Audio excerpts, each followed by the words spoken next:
Chapter 7. What happened, Rhea? Inside the examination room, Rico didn't waste any time inquiring. I don't want to talk about this right now, Rico, and you know I hate hospitals. Well, I do want to talk about this now. And as you know, this hospital is where I work, the place where I provide for our family, which means I happen to love it here. A gentle probe of Rhea's head caused her to fling back onto the adjustable hospital bed and away from Rico. Ouch, that hurts. I'm trying to be as gentle as possible here. Hold still for a second while I finish examining you. Laugh tracks from the wall-mounted television filled the open and silent spaces between them. Circling right back to Rhea's unwanted conversation, Rico said, I sent you a message hours ago about your review that according to Fred still isn't done. You didn't answer the message, I might add. Then, next thing you know, I get an emergency notice from the dispatcher alerting me to my wife's car accident. What have you been doing all day? More post-traumatic shock continued to process through Rhea's body as she began to shiver uncontrollably. Feeling a sense of duty and obligation, Rico yanked a blanket from the supply cabinet and snuggled Rhea up, holding her close.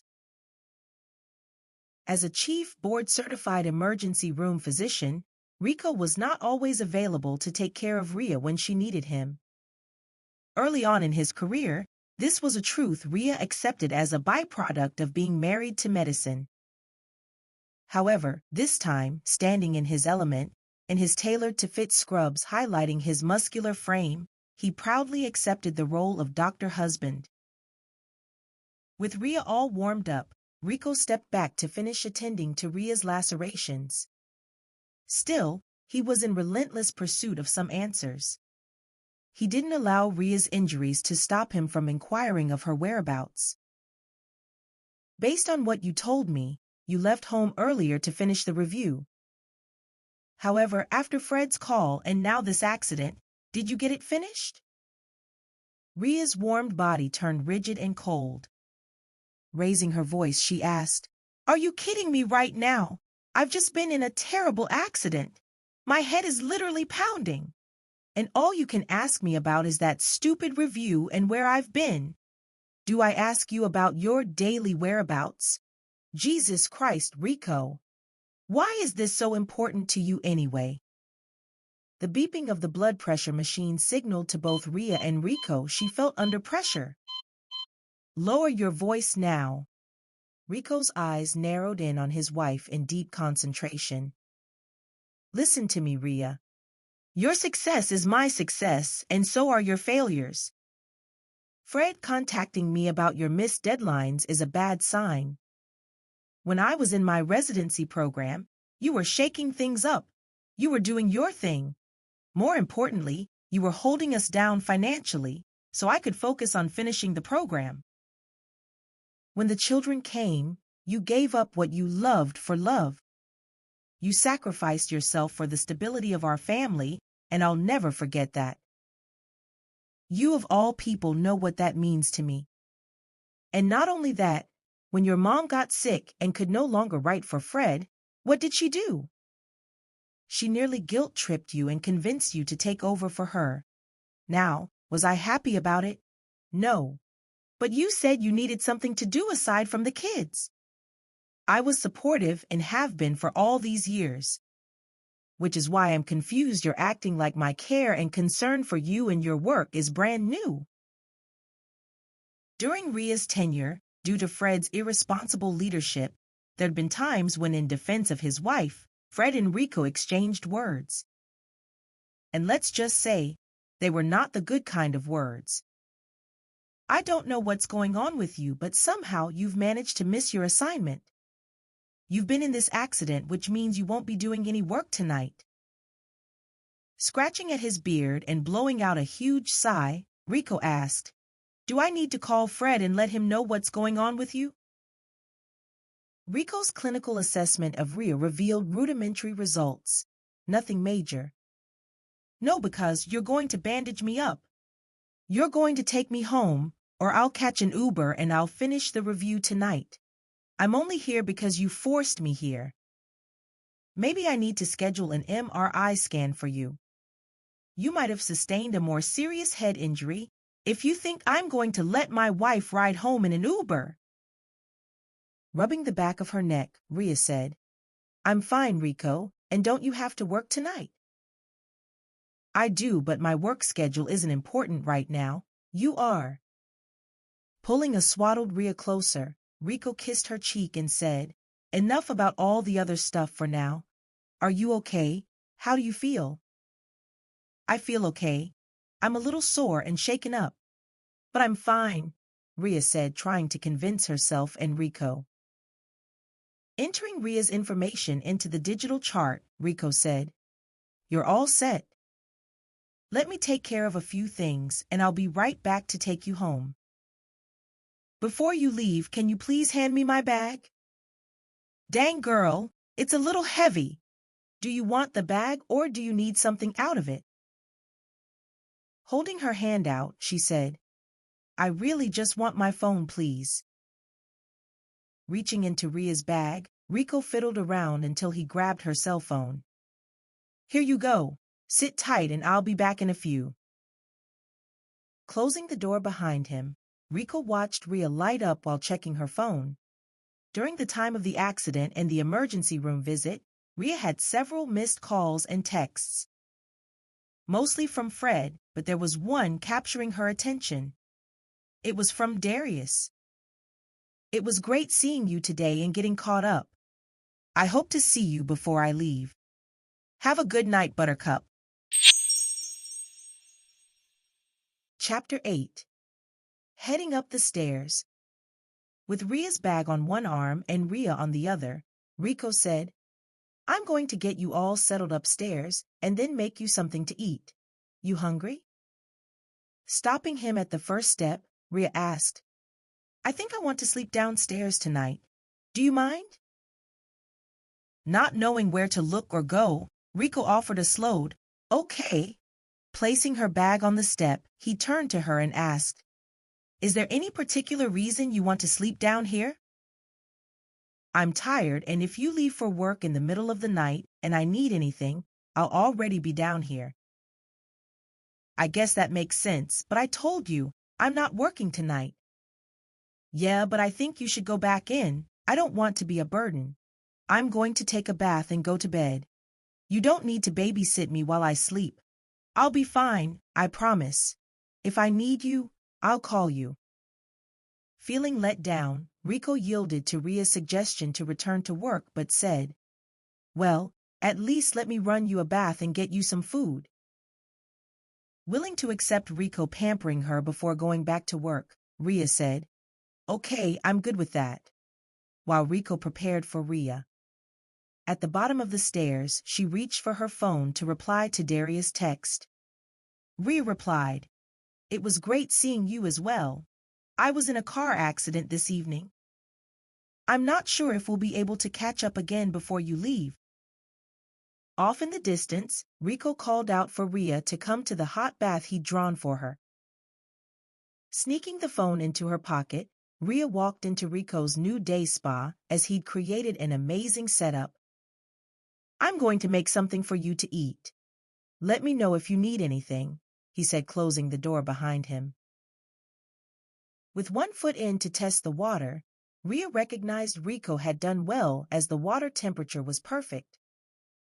He added bath salts and essential oils to the water to assist in her recovery and time of relaxation. Candles glowed in the dimly lit bathroom, and soothing music played in the background. Soaking in the warm water was precisely what she needed after such a long day. The bath may have been washing away the stressful day, it wasn't washing away the mental hellscape she was in. Agonizing over the fact she was captivated by the allurement of her high school sweetheart. Up against the backdrop of soaking in a tub located within the home she shared with her husband. Fantasy and reality were in direct competition as she questioned the role of fate. Was it in play here? A notification buzz on her phone allowed her to escape the games her mind was playing. Yet, she'd find herself caught up in another tournament of temptation as she read a text from Darius that said, "Oh no, I can't believe you were in an accident. Are you okay? I need to see for myself. Call me, let's video chat." Rico's knock on the door stopped Rhea mid-stride from responding to Darius' request. "Your food is ready. I laid out a pair of pajamas for you on the bed in the guest bedroom. I'd like to sleep in Henley's bedroom, please." Another slow, "Okay," crept through the door from Rico. Speaking through the door, Rico said, "If that's what you want, I'll have everything set up for you in there." Rhea hopped out of the tub and quickly grabbed her towel and robe. "I need to hurry up and get him out of here so I can call Darius." I sure hope Rico picked out a cute pair of pajamas, Rhea thought to herself. Inside Henley's room, in a short period, Rico transformed the bedroom into a top-notch recovery room.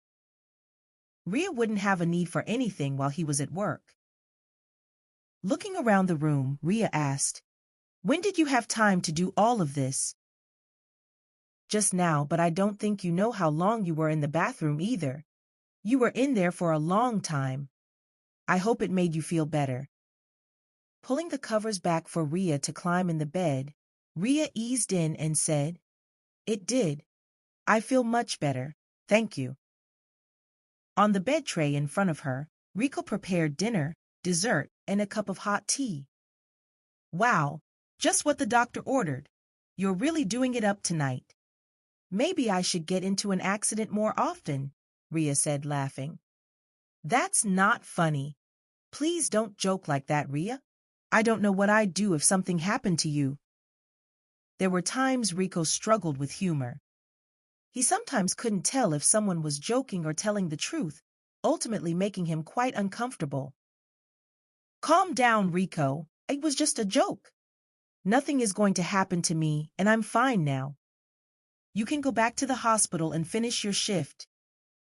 It's not like I can go anywhere, so I'll be right here in the morning when you come back." "Yeah, about that. Can I see the police report?" I'm sure there is one, but I don't have it. You had them bring me to the hospital, remember? I didn't get to speak with the police about a report."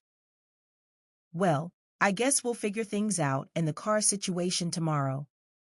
"Yes, tomorrow. Now go to work."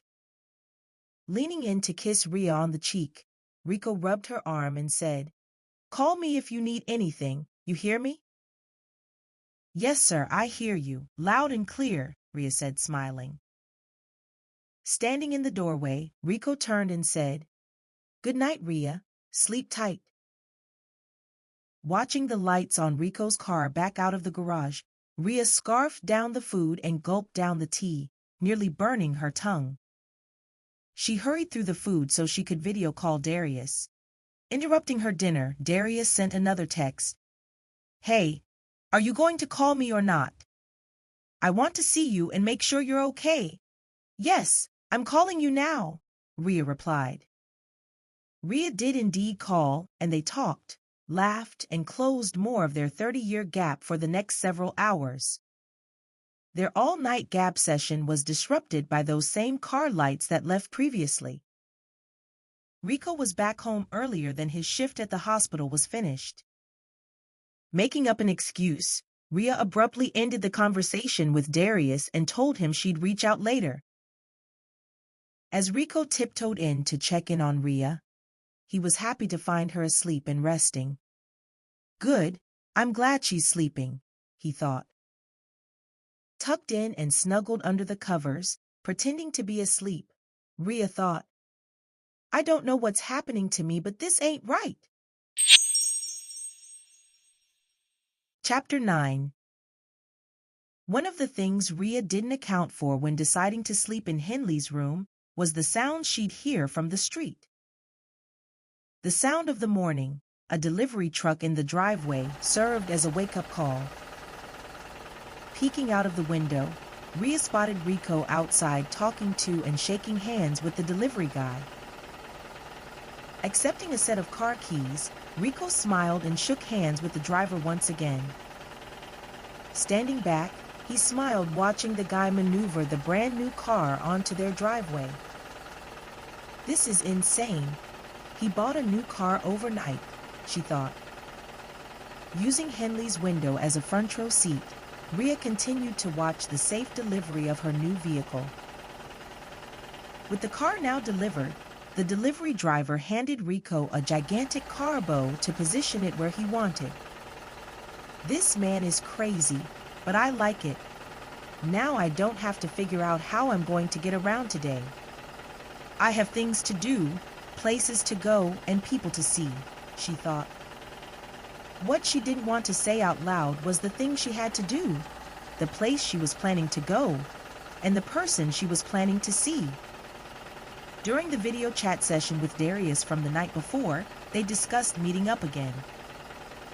Stretching and yawning, Rhea felt a little sore from the impact of the accident.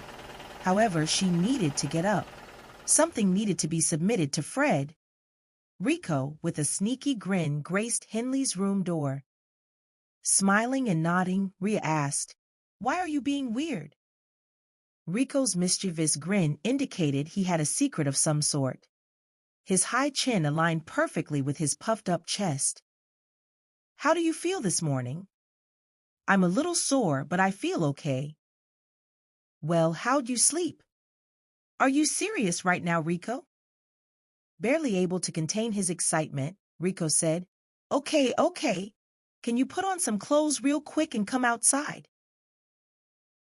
In full knowledge of what was outside, Rhea decided to play with Rico a little bit.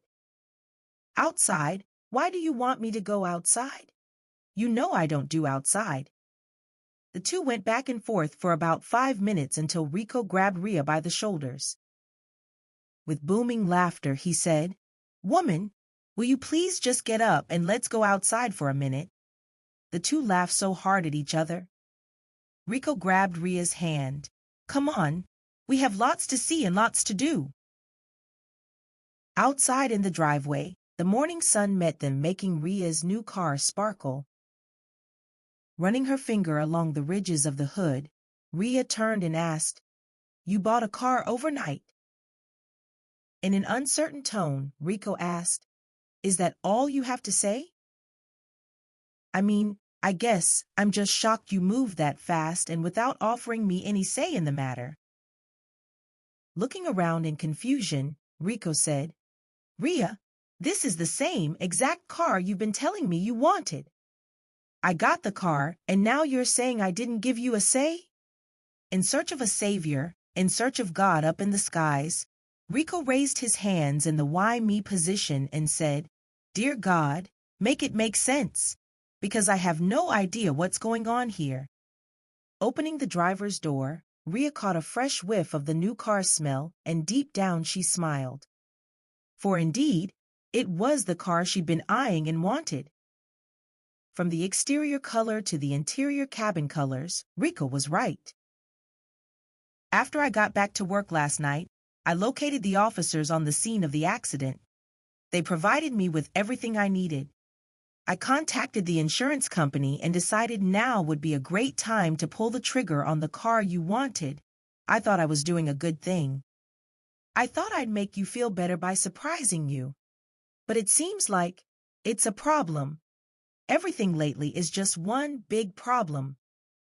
Reaching into his pocket, Rico pulled out a set of keys. "Here are the keys to the car you wanted but now have a problem with." Turning to walk into their home, Rico left Rhea behind as she turned on the car, revved it up, and listened to it roar like perfection. Chapter 10. "Excuse me, but are those Bugle Boy jeans you're wearing?" Rhea asked out of her car window with a twinkle of mischief. "Why, yes, I believe these are Bugle Boy jeans I'm wearing," Darius replied, playing along. As soon as Darius answered yes, Rhea pretended to carry the role all the way through. Playing as if she was driving off, like in the iconic Bugle Boy jeans commercial. Waving her down, Darius yelled, "Hey, girl, come back here." Rhea laughed so hard it became soundless. When they were younger, Darius was a huge fan of Bugle Boys. She'd tease him by reenacting the all-encompassing question from the commercials. With him standing on the curb waiting for her, it was the perfect time to reconnect them to their teenage years. Stepping outside of her brand-spanking new car, Darius stood there admiring and catcalling in a way. "Wow, my boy Rico sure does have you riding in style." "Oh please, stop acting like you've never seen a nice car before," Rhea said, slightly rubbing shoulders with Darius. "Well, you're right. I most certainly have, but they aren't always driven by such beautiful women." Turning towards the building to collect herself, Rhea asked, "Is this the place? Is this the spot for the newest McCoys?" Opening the door, Darius said, "Yes. Now let me show you inside." Nearly touching the small of her back, Darius placed his hands on Rhea, guiding her into the restaurant. Not far off from losing control, Rhea's knees almost buckled. That precise spot was a weakness, and Darius obviously remembered. Darius continued to guide Rhea throughout the space, giving her the grand tour of the newest star in his constellation of restaurants. He'd made a name for himself in Canada. With his mother's declining health, he thought it might be time to launch in the States. What better place than his old stomping grounds, right? Leading Rhea to the unfinished bar, Darius stopped the tour and said, "Here, have a seat with me." Pouring the two a glass of rosé, he said, "I believe this is what we had the other day." "Yeah, the other day when you took my breath away." Sitting side by side at the bar, Darius leaned over and pointed at Rhea's bandage. "How are you feeling today, Buttercup? Does your head still hurt?" Seated next to Darius, Rhea felt energized, more than she had in a while. In a way, feeling an emotional and somewhat spiritual connection, she felt seen by him. "I'm fine. I actually feel great," Rhea replied. "I'd rather not be out with this bandage on. Doesn't really go with my outfit, but hey, here I am." "Bandage? What bandage?" "I don't see a bandage. All I see is a gorgeous woman sitting next to me." Standing up from the bar stool and directly in front of Rhea, with only inches separating them, Darius raised his arms and asked, "I want your expert opinion. What do you think of all of this?" Caught up in Darius' magnetic energetic signature, Rhea didn't know if he meant the restaurant or something else. "I think it's great. I think all of it is great. You should do well here." Letting out a sigh of relief, Darius said, "Oh, good. I'm so glad to hear you say that because my wife hasn't been the most supportive of my decision to expand here." Rhea's eyes began blinking rapidly along with her smile stiffening to maintain her composure. "Wait, what in tarnation is happening here? Why are we discussing his wife right now?" Rhea thought. Wanting to break out from this unfortunate moment, Rhea could feel her ears turning red. Hopping off of the bar stool, she asked, "Is there a working restroom available?" Being attentive to her needs, Darius reached to guide Rhea to his office. Only this time, she shrunk away and said, "You can just tell me where it is. I'll find it." Hands curling around her waist, Rhea walked back and forth in front of the mirror while catching glimpses of herself. "What are you even doing here? What were you expecting to happen? You knew he had a wife and kids.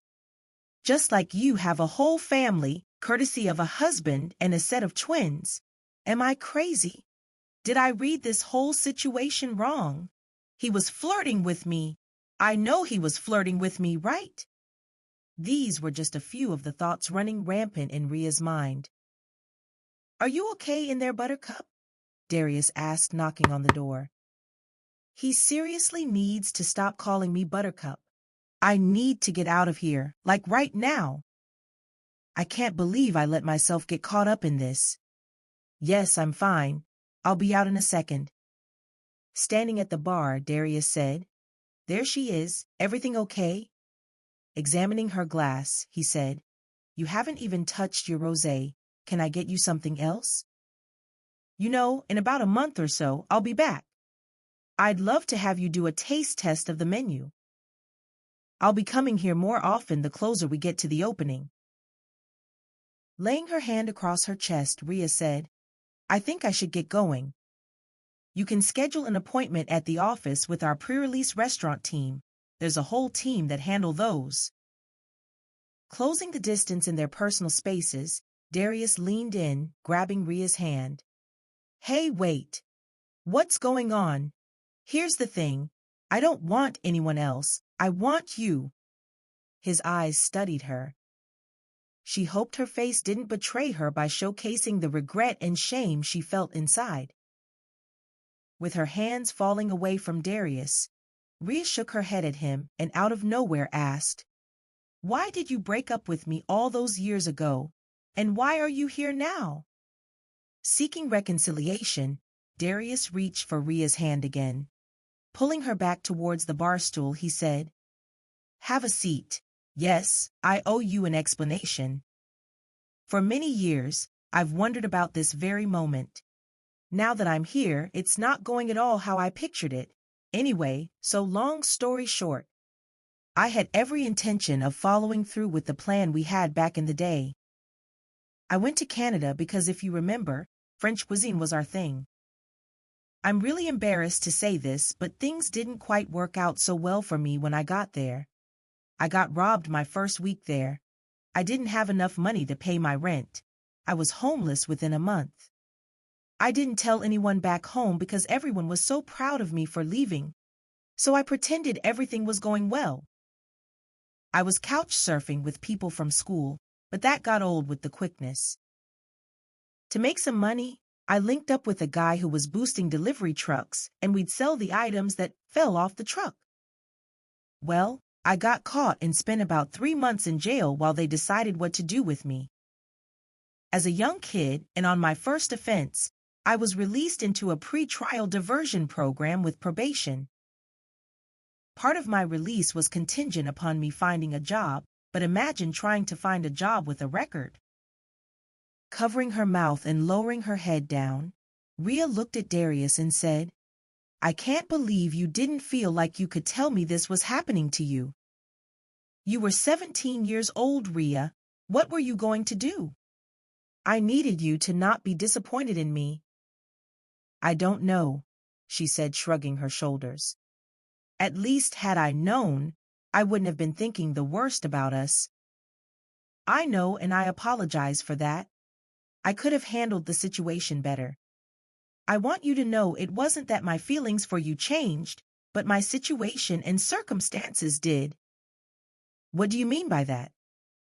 "Well, as I said, the conditions of my release hinged upon me finding a job, but no one would hire me except the woman I now call my wife, Mrs. Aria McCoy."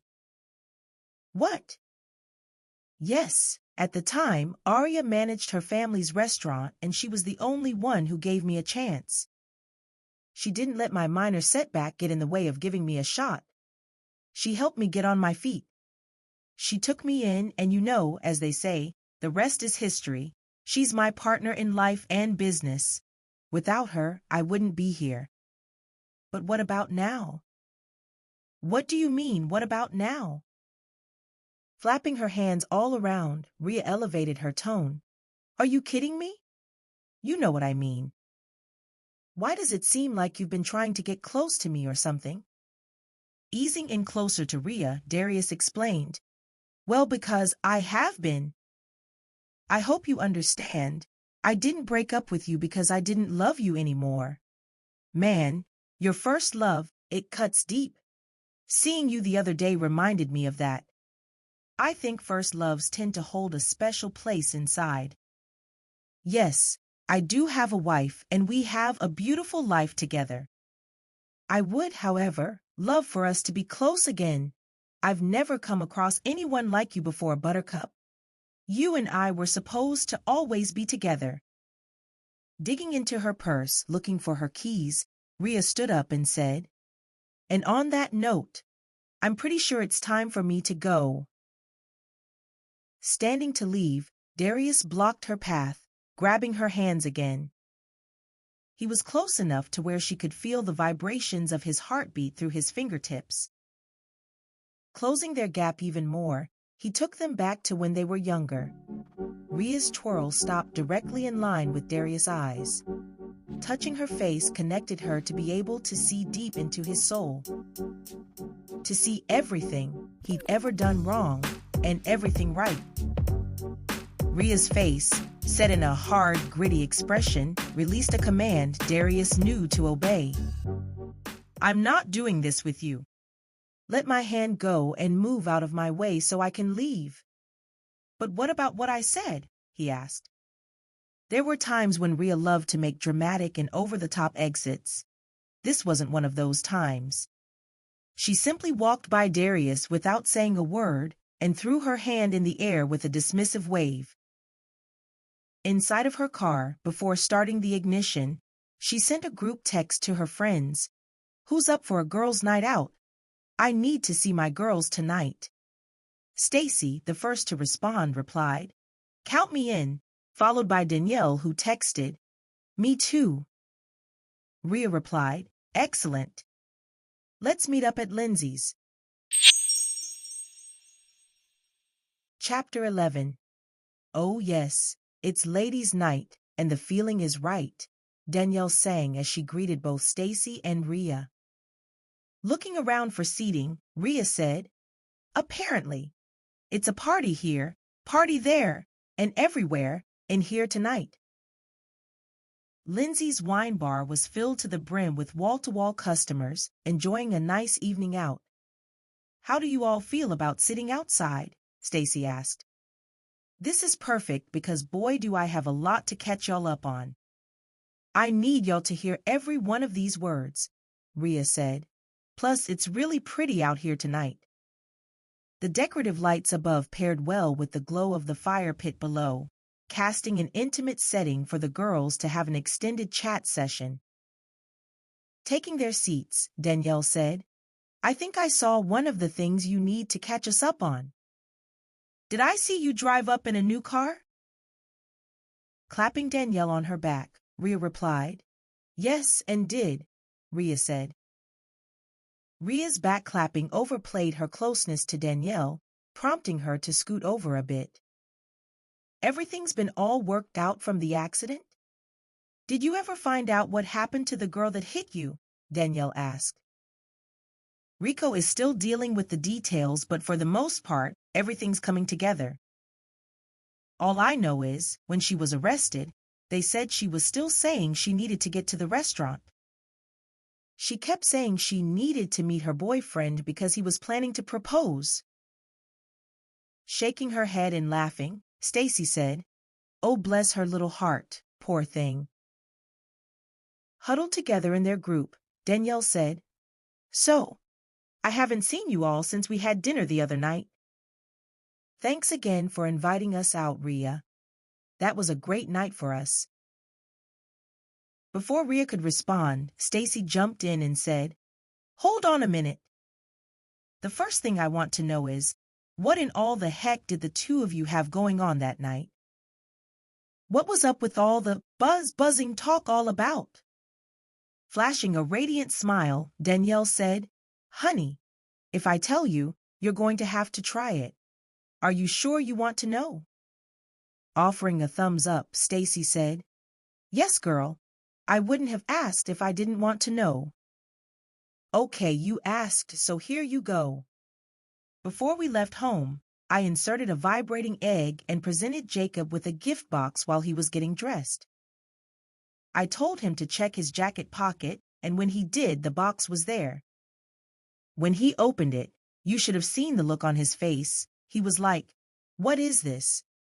Intrigued by Danielle's story, Stacy asked, What was it? It was the wireless remote to my egg. The plan was to have a little remote vibe action going for public playtime without anyone figuring out what was going on. When he figured out what it was for, he was like a kid with a new toy on Christmas. Glancing around looking for answers, Rhea said, I don't get it. I know you got hit on the head, but this one ain't hard to figure out. Now that I have the backstory, it's obvious. Jacob was lighting her tail up every chance he got, Stacy said, laughing. But why were you buzzing, though? Rhea asked. Rhea. She was wearing a vibrator Jacob was controlling, at both of their pleasure, if you know what I mean, Stacy said. Giggling while covering her face with her hands, Rhea squealed, Okay, now I get it. It's about time, both Stacy and Danielle exclaimed. Steadily hiding behind her hands, Rhea confessed, I think I should have had one of those that night. Whooping and hollering, the ladies cracked up laughing and asking more probing questions of Rhea. As Rhea filled them in on that night's events with Rico, Stacy disclosed a bigger revelation. Well, Rhea, let me ask you this. After a so-called date night, would you rather walk in on Rico sleeping or slapping his salami? With that question, each of the ladies needed a swig of their drinks to properly digest Stacy's words. Suddenly, Rico falling asleep on Rhea didn't feel so bad anymore. Wait a minute. So you walked in on Jeff making love to himself? Rhea asked. Are you sure you're okay? You generally aren't this slow. Yes, that's exactly what happened, Stacy said, pretending to laugh it off. This probably isn't my business, but was the other night the first time you caught him doing that? Danielle asked. Yep. Tell me to shut up if this is too personal, but I'm dying to know. What happened? How did you approach him? Danielle asked. Since we had a nice night out, I thought we were going to come home and, continue to have a nice night. Like Rhea mentioned, I went to get all dolled up. When I walked in the room, he was watching porn. I mean the nasty kind too, and he was tearing up that salami. Unable to contain her laughter, Danielle said, Shut up, but keep on talking. Although, I'm going to need you to stop calling it that, but please, keep going. I was like, so is this what we're doing these days? Y'all, this man didn't even break stride. He didn't stop. He kept going and said, Yep. I was actually a little jealous because he doesn't show that much passion when we're together. I walked out and went into the other bedroom where I slept with Bob. He seems to always understand me more than Jeff does anyway, Stacy explained. As your best friend, who is Bob, and why am I just now finding out about him? Rhea asked. You're really slow tonight, girl. Bob, B.O.B., is my battery-operated boyfriend, Stacy replied. Since her accident, Rhea began noticing small moments of disconnection, but resolved it to tiredness. As a result, she now made special attempts to concentrate and focus on the conversations at hand. Luckily, Stacy's comment, brought about with laughter, helped to slice through some of the brain fog she was experiencing. Of all the laughter and conversations going on, they did not realize the crowds inside were dwindling down. Seeing them still outside, Lindsay asked if they wanted to come inside to keep her company while she started wrapping up for the night. Inside, Danielle asked, That was over a week ago. How are things with you all now? Rhea, how are things with you and Rico? About the same, really. It's been real surface between us since that night. I mean, I'm not sure what's going on. Before that night, we hadn't really been seeing eye to eye anyway. When Rhea asked us out, I was like, yeah, because maybe that could be the spark we needed. But Stacy and Jeff were relatively recent divorcees going into the group's 20-year high school class reunion. Their class reunion brought back a second-chance romance. After a few years of dating, they remarried. However, these childhood friends turned lovers found themselves juggling careers, co-parenting with their former spouses, and managing a blended family to be more than enough to contend with.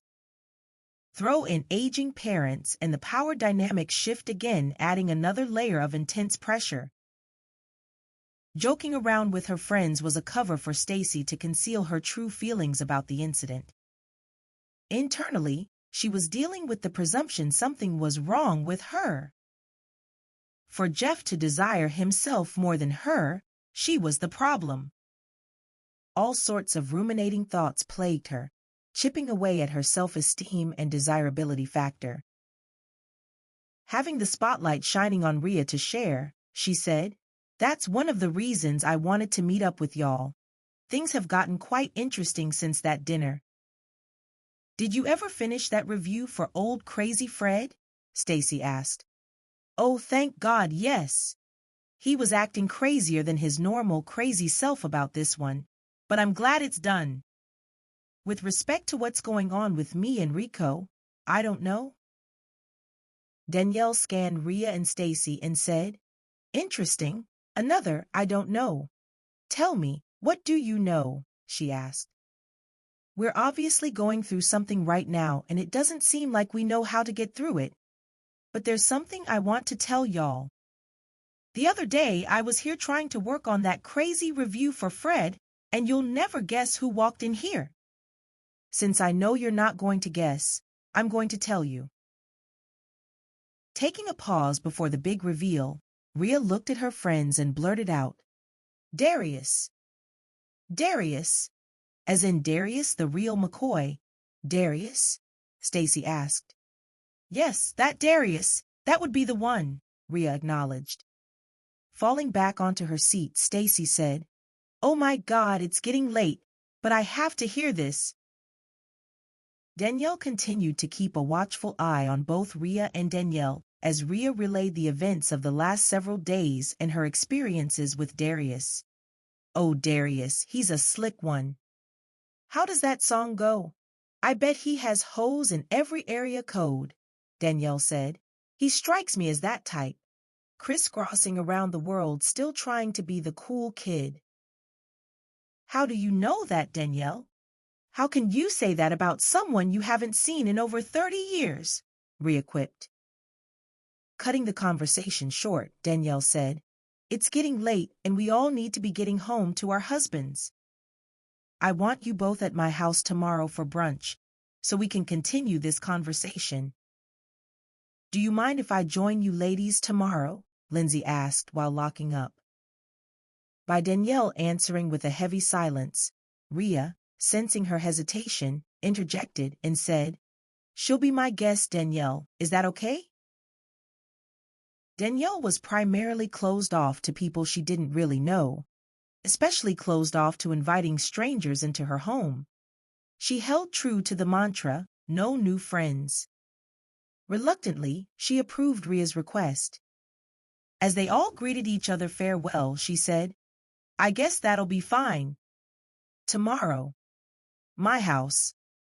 Don't be late. I got something for y'all." Chapter 12. Without question, Rhea knew stepping up for Lindsay meant she'd need to drive Lindsay out to Danielle's house. Plus, the ride out there would allow Rhea an opportunity to offer Lindsay a few tips on how to connect with her friends. As a transplant to the area, even after 2 years, Lindsay was still trying to adjust and acclimate to the town. The town where her mother retired and subsequently died in. The long, lazy roads offered them time to talk and discover more things they had in common. They each learned they were raised by single mothers who worked tirelessly to provide for them. Running her hand against the wood-grain door panel, Lindsay said, "I really like your new car. It's nice." Turning off the main road and driving up to Danielle's house, Rhea smiled, saying, "Thank you. I happen to like it a lot too." In a voice of wonder, Lindsay said, "Wow, this is beautiful. This land is gorgeous." Jacob, standing outside to greet them, smiled, warning Rhea, "You're late, and you know how she gets when people are late." Extending his hand, he said, "You must be Lindsay.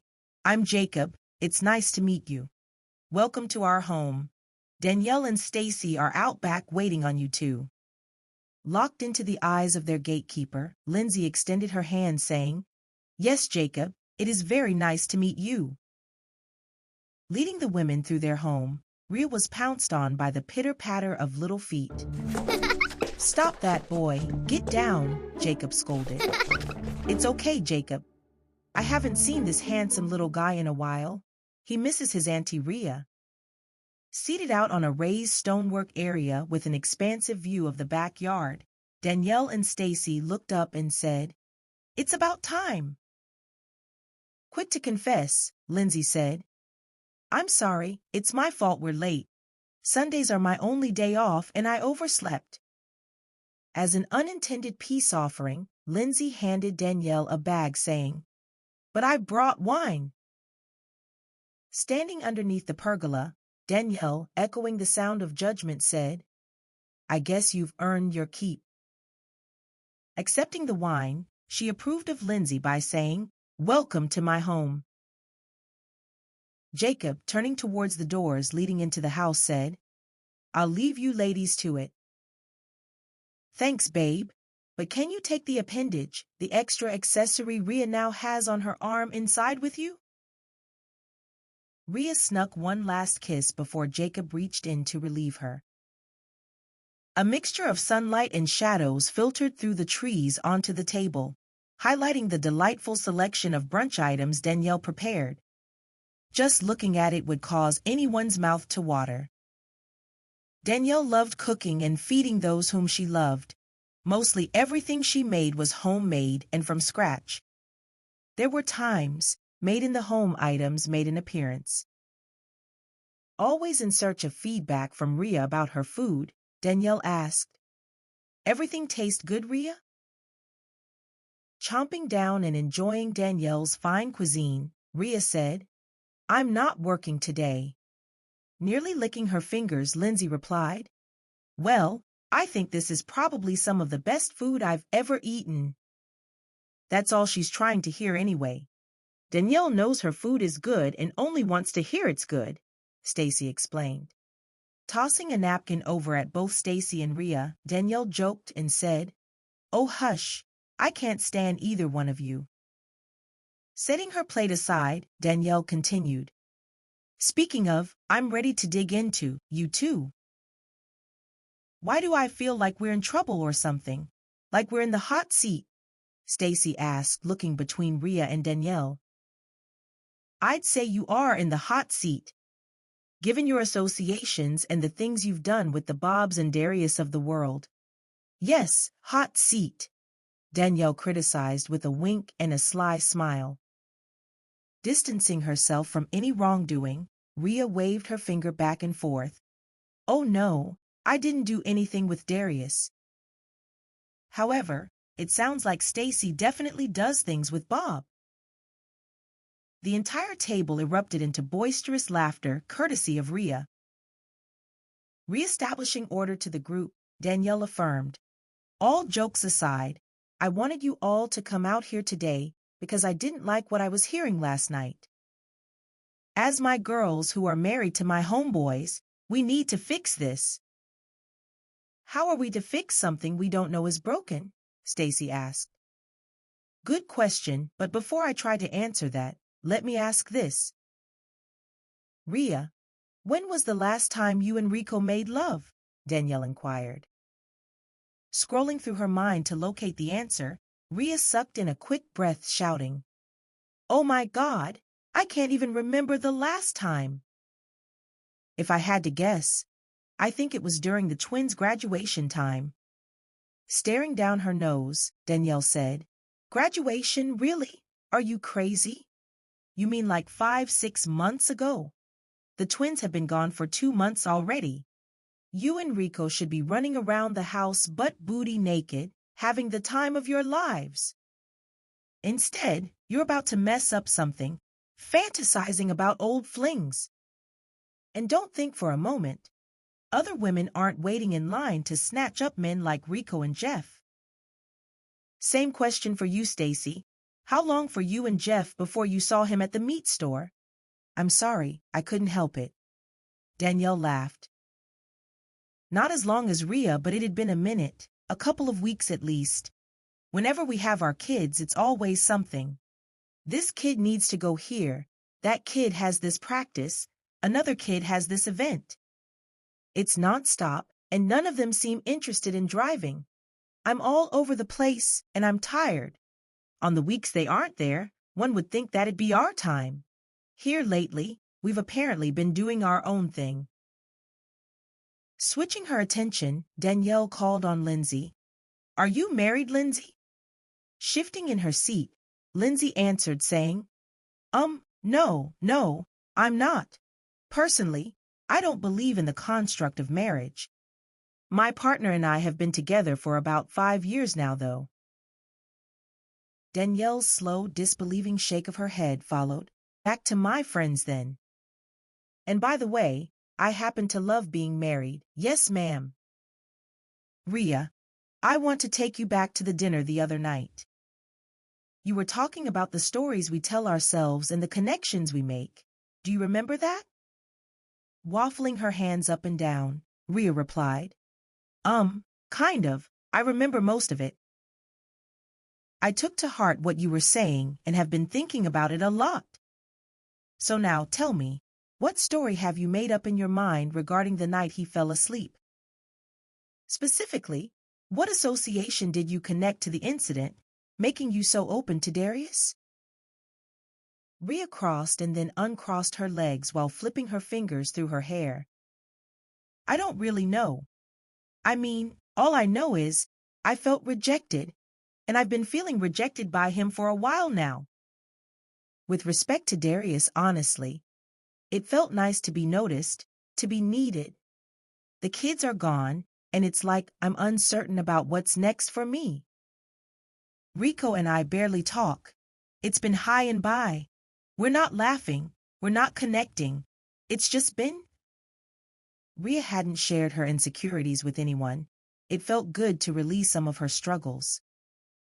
Her vulnerable moment was followed by a flood of immense tears. As Stacy grabbed tissues from the table to hand Rhea and comfort her, Lindsay was already there by her side. Be honest with me, Rhea. Is Darius your back pocket person? Stacy asked. Back pocket person? What are you talking about, Stacy? Not that we should have them. But I think at some point in time, we all have that comfort person. The one we keep in our back pockets just in case, Stacy shared. No, he's not.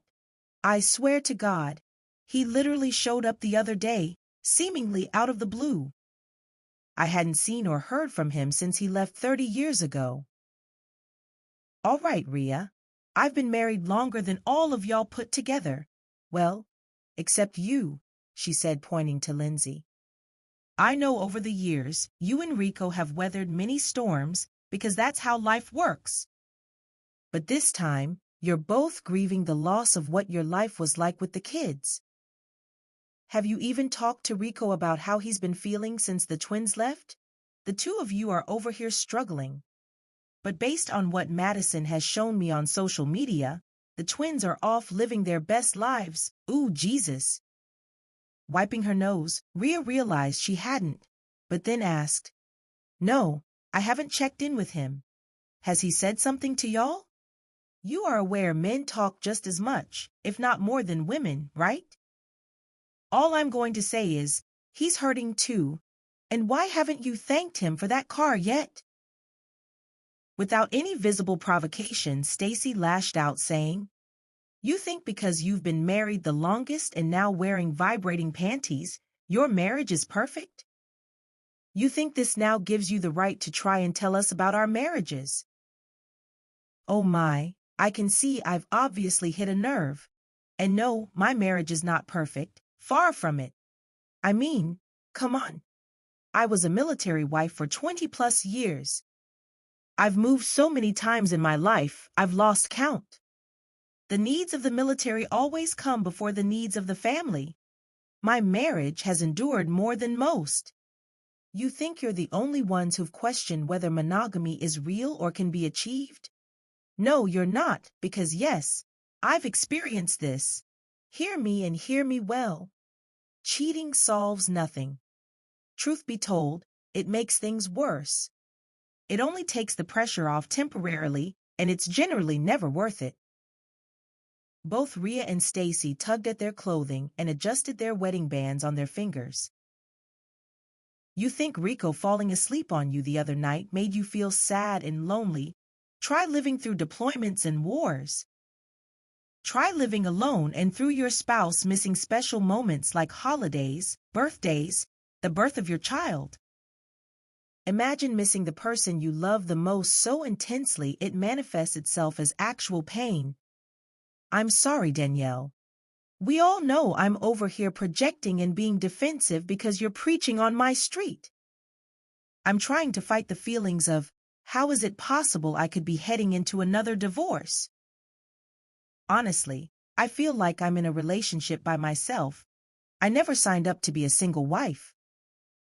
The thickness in her throat signaled an avalanche of tears was coming soon. Admitting her thoughts out loud caused Stacy to have a complete meltdown. First of all, Stacy, you and Jeff aren't getting a divorce, so stop it. But listen, our relationships aren't meant to be perfect. I think that's the first thing we have to do away with. I mean, it's easy to see our junk ain't perfect. I have 5 kids, an almost 30-year-old and a 3-year-old. Somehow that math doesn't quite math. And in case you forgot, let me remind you, my in-laws live right there. When Jacob and Danielle relocated to the area, they purchased a property containing a cottage where he would house his parents. Jacob was against his parents living anywhere but with them. He tossed around the we word a lot when it came to him and Danielle caring for them. The reality was, the we was more like she. Danielle was the one looking out for them. At the mention of the in-laws, Danielle's mother-in-law emerged at the front door waving and yelled, "Hey over there, how y'all doing?" "See what I mean? Ain't nothing over here perfect," Danielle said under her breath. The sight of Jacob's mother caused the group of friends to share in a little bit of light-hearted humor after experiencing such high emotional moments. "It took us a long time to get here, but I think this is a good place to introduce my idea," Danielle announced. "Oh God, and what idea is that?" Stacy asked. "I don't have it all figured out yet, which is why you're here. We're going to flush it out together in hopes to get your sparks back. All that flirting you were doing with Darius, I'm going to need you to do with your husband. And you, Missy, if B.O.B. isn't joining you and Jeff, I'm going to need you to put him down for a while," Danielle declared. "The romantic and flirtatious feelings you're searching for shouldn't be found outside of your relationship, but inside of it." Checking the time on her watch, Lindsay asked Danielle if she could use the restroom. The moment Lindsay stepped inside the home and closed the door behind her, Danielle leaned in and asked, "Why did you bring her here, Miss? I don't believe in marriage." "She's looking for friends, and I was trying to be friendly," Rhea defended herself. Danielle's fingers tapped the marble tabletop. "Anyway, back to our plan. I need y'all to get your sparks back. At this stage in my life, I'm stuck in here listening to the ABCs all ding-dong day. It got me thinking. Stacy, you teach kindergarten, and Rhea, you're a writer. Do you think it's possible for us to put together something like the ABCs of romance, maybe?" "I've seen online before about these ABC date night challenges." "You mean something like that?" Stacy asked. "Yeah, but something more. I believe date night should definitely be a part of it, but also recognizing and being intentional about our relationships. A lot of times people think romance is a big word, but it's simply all in how you express your love to someone." "I think I'm lost. Can you give me an example?" Rhea asked.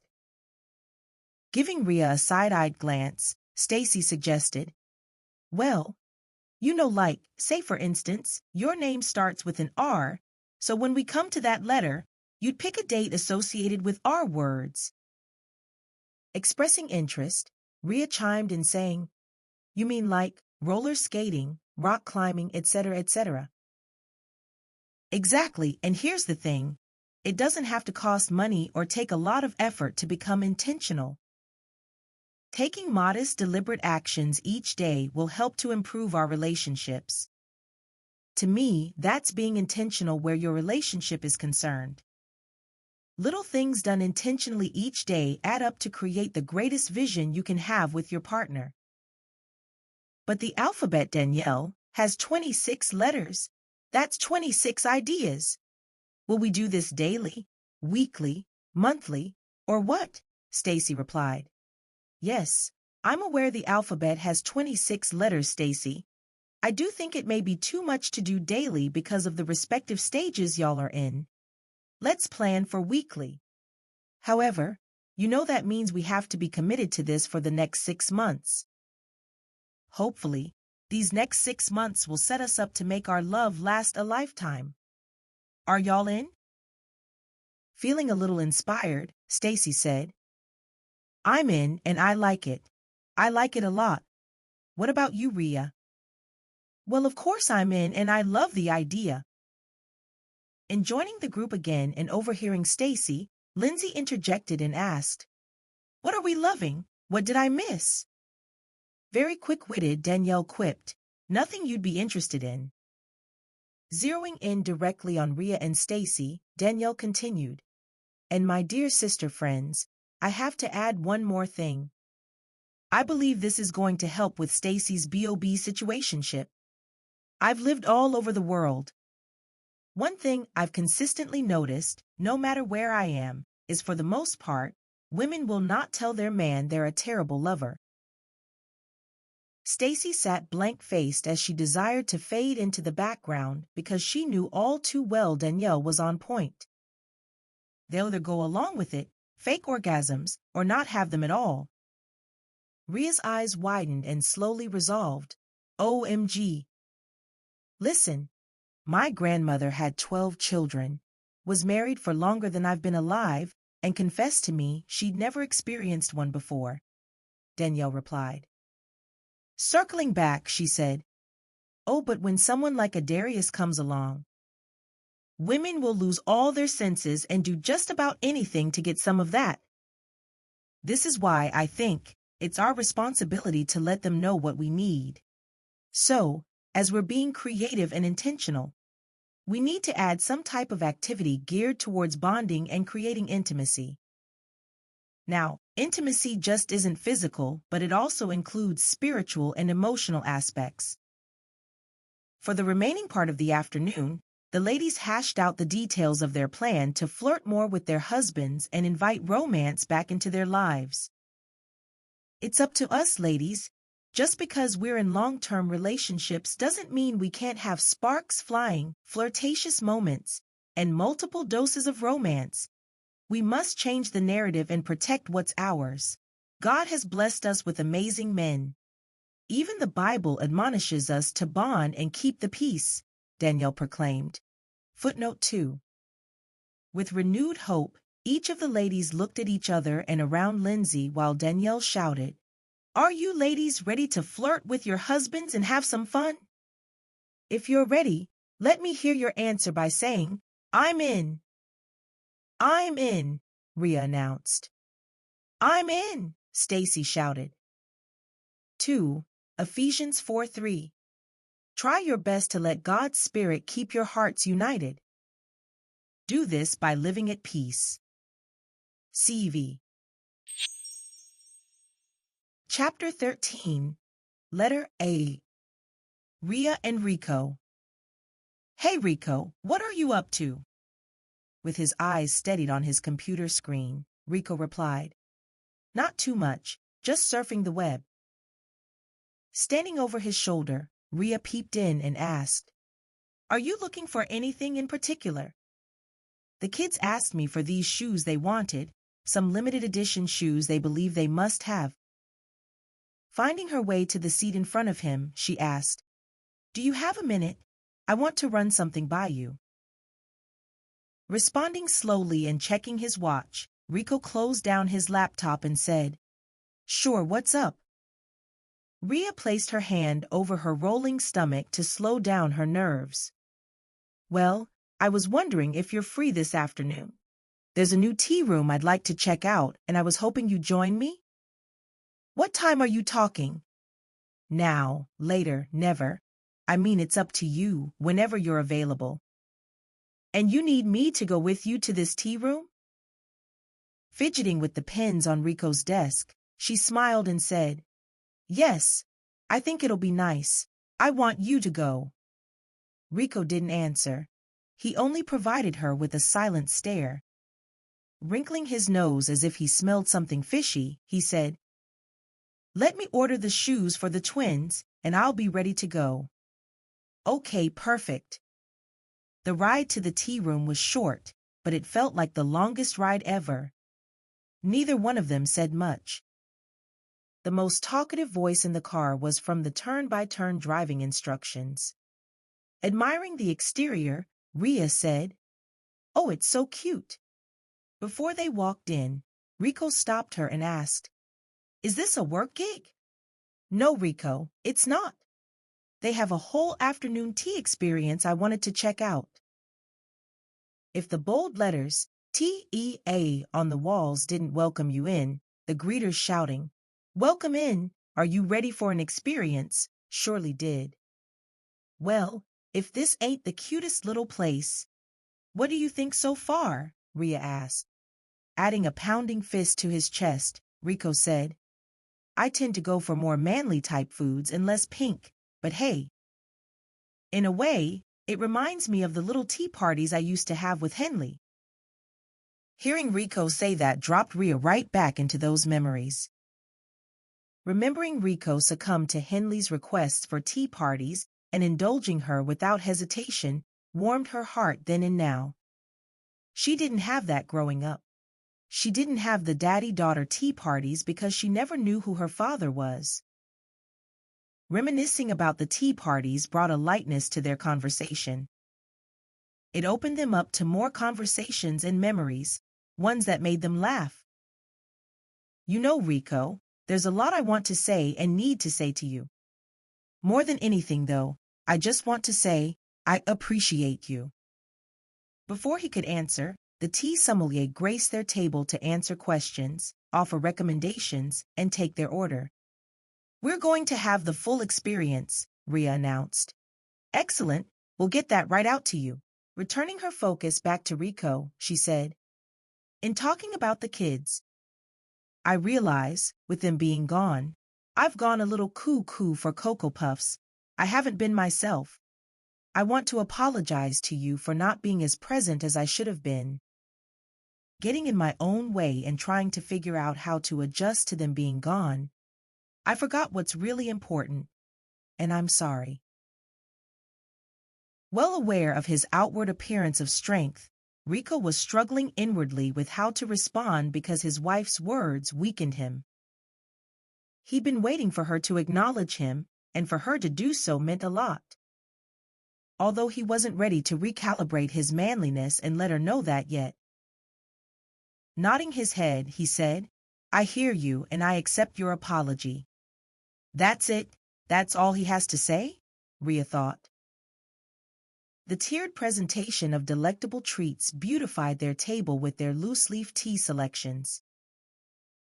In an attempt to be playful and move their date along, Rhea offered to feed one of the finger sandwiches to Rico, to which he quickly declined. No, you're not feeding me in here. Releasing a heavy sigh, she said, Okay, no problem. I do have one other thing I need to say to you. I never thanked you for all you did in arranging to get the car for me after the accident. Yet again, I apologize and please know, I really do appreciate you. Thank you for all you do for me, for the kids, and for our family. Hey, I'm just doing what I'm supposed to do. Rico grew up with an abusive father who ran through women like crazy and beat up on the ones he married. His mother, who he barely knew, could no longer live through the abuse. The last time his father hit her, she left. The problem was she left Rico behind with him. He didn't see her again until she showed up at his high school graduation. For most of his childhood, it seemed as if Rico was always being introduced to his new mommy. Placing her hand over the top of his, Rhea expressed, "What I'm trying to say is, I think it goes beyond that. I believe it says a lot about you as a person, and I'm grateful for you." Removing his hand to uphold his fine china with his pinky finger high in the air, Rico said, "Well, thanks.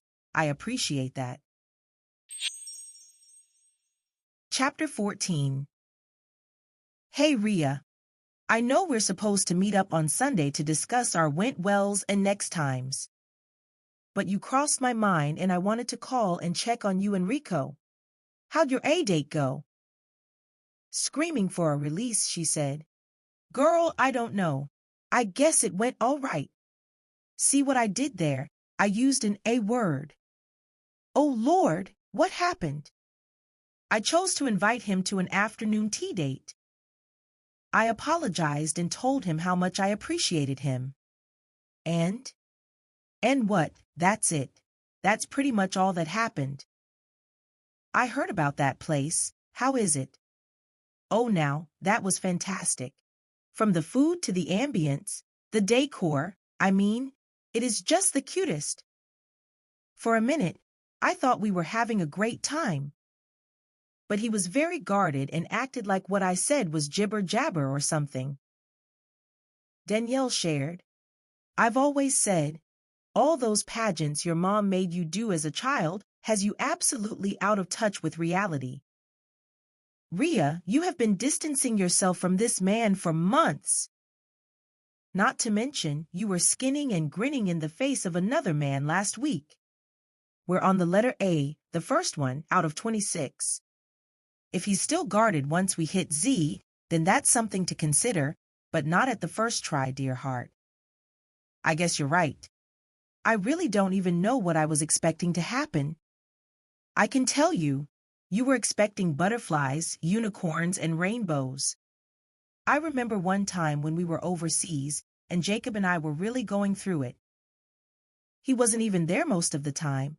He was being deployed a lot. As a young military wife, I went to this older lady for some advice. Her husband was retired, but they still lived on the base. She was like, 'Now, I don't know who told you every day was going to be peaches and cream, but it's not. That stuff ain't real. Peaches and cream don't make a marriage.' Little did she know at that time, I didn't have or want a peach or the cream." Danielle's honesty and references made them both laugh. I'll never forget it. She looked me in my face, pointing her finger at me like my grandma used to do. She said, "Baby, do you know what you signed up for when you got married? You signed up for your husband to be the biggest mirror and exposure of yourself. All relationships are mirrors, but your husband, that's next level reflection. He's going to trigger some things inside you'll need to fix. It ain't about fixing him, it's about learning you. Stop blaming and pointing fingers at him and look at yourself.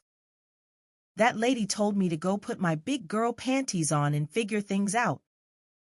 Over the years, I done put on some mini pairs of big girl panties. I have a whole drawer full in every size, shape, and color." "Danielle, you are crazy, but I get what you're saying. My point is, I learned how to spell marriage from that lady.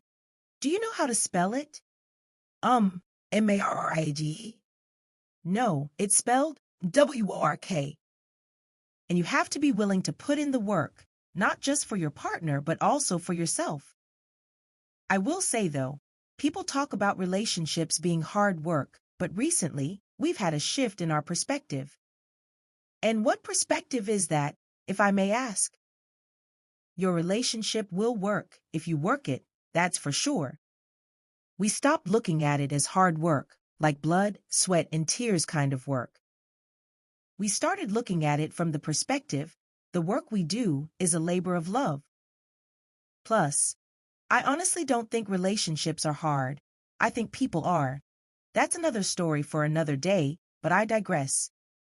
Accepting her correction gracefully, Rhea said, Wow, I got it, and that makes a lot of sense. I stand corrected, and I agree. You know what, though? I have to go back to something you said. Yes, I was hanging out with Darius last week, but nothing was ever going to happen. It was harmless flirtation. He was boosting up my ego, and I was enjoying it.